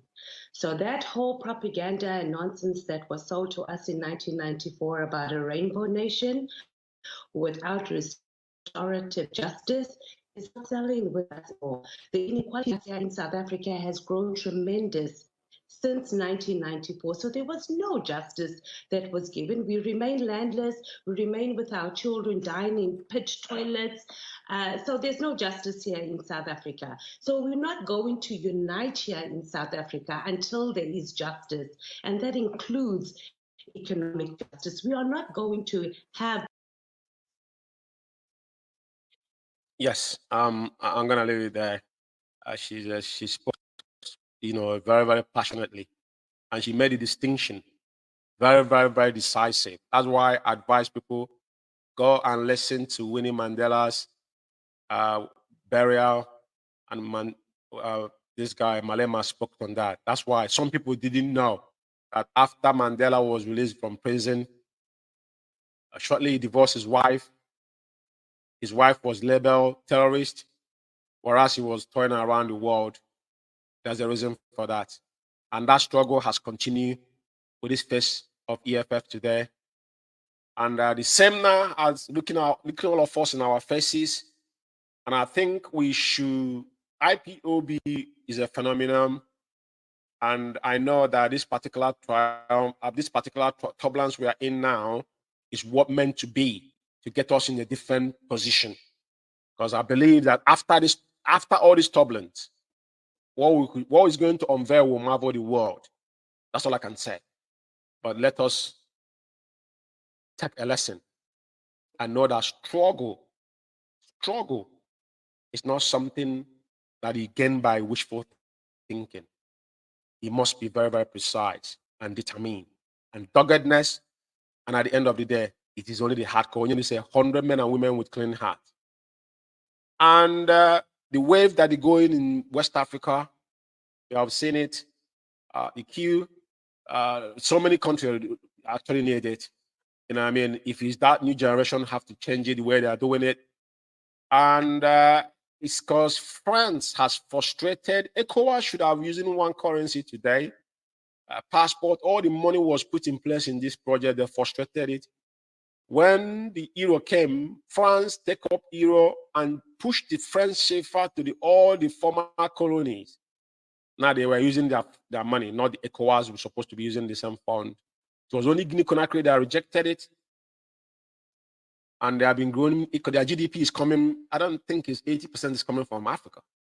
You know what I mean? So at the end of the day, this is a revolution. And there's all this strength is been driven by the vision of one man, Oyendo Mazen Nnamdi Kanu. And people must not take it for granted. Those that were opportuned to be part of this journey. And I encourage every single one of you, IPOB member. I remind you again, that is your duty and duty care to make sure you take up your responsibility. We must fall back to our various families. And we'll be tied anybody that join IPOB for their own personal gain. And it is there in our code of conduct that you can question things that you know, irrefutable, anything that you know that is fact. It is your right. Like I said, I've asked questions. I'm not the type that's, I always ask questions. I always ask questions. Not in a disrespectful manner, but I will ask you a fundamental question that requires a straightforward answer. And when you don't give it to me, I know you're a pathological liar. And from that moment, I will stand down to assess whatever you do. And that is the kind of person I am. Regardless the opposition, because at the end of the day, the chain command trickle from the bottom to top and from top to bottom. You cannot override it. The day you try to override that chain, that you broke that chain, that chaos is what you're going to be experiencing. And perhaps that's what majority of them is facing today, because they cannot stand their own shadows any longer, because they created a hostile and chaotic atmosphere within the family. IPOB was once a loving, and I still believe it's a loving family, because I believe those that are decisive, those that believe in one accord of IPOB, not holding that, because the problem we have is majority of people have driven by sentiment and emotion, holding allegiance to individual, maybe someone you like or someone you don't like. It doesn't, that's not how you work. Just like when you go to work, you have colleagues in work, you can't stand them. But you dare not say it. You have no choice. That is real life we are living. That's the fact of life, and you have to deal with it. So I thank every single one of you for listening to Good Evening London, and this is Biafra Radio. I'm going to leave you with our leader's prayer, as always. I indulge every single one of you to continue to pray for Onyendu and his entire household and IPOB worldwide at large. We shall continue to be strong as one family that we are, regardless the tribulations and turbulence that we are facing in this family now. It comes and go. The sorrow comes in the night, and in the morning we all shall rejoice again. And I believe that very soon Onyendu will join us, regardless of what our enemies are doing, and those the agents or provocateurs, those that are supposed to be, defending him, are those that are against him, but it's for a reason. Because at the end of the day, Chukwuka will do what he said he would do. He has never disappointed us, and he shall continue to lead the way for us till Biafra is restored. Once again, I thank you for listening to me. My name is Maz George Chukwume, and this is Good Evening London. Thank you very much.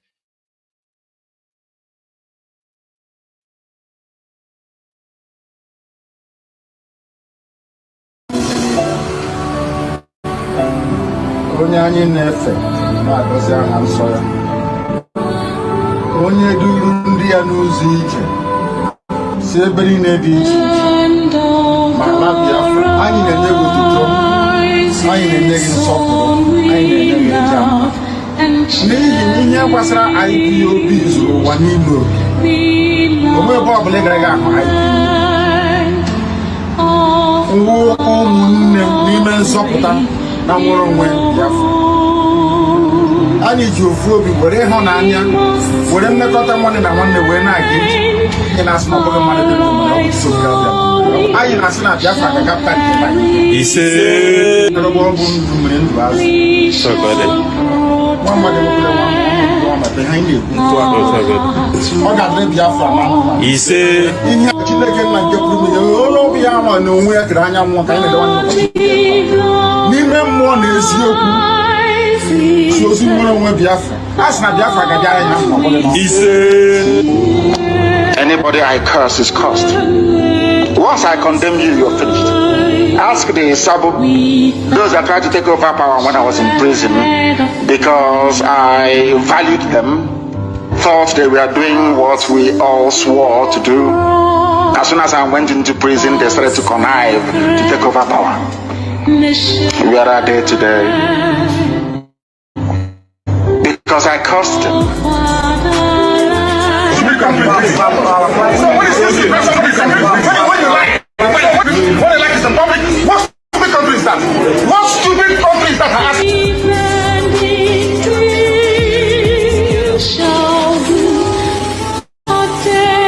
I'm killing my people. I am killing IPOB. They are killing my people. I'm killing my people. You tell you to tell me secrets. The person is mad. Completely mad. Tell me, that's what I said. That he is mad. He cannot tell me. He cannot tell me.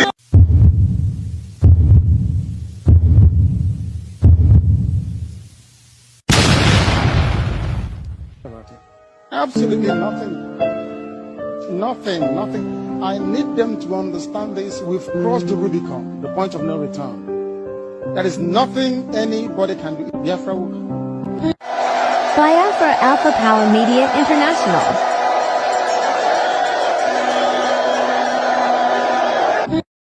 Biafra Alpha Power Media International.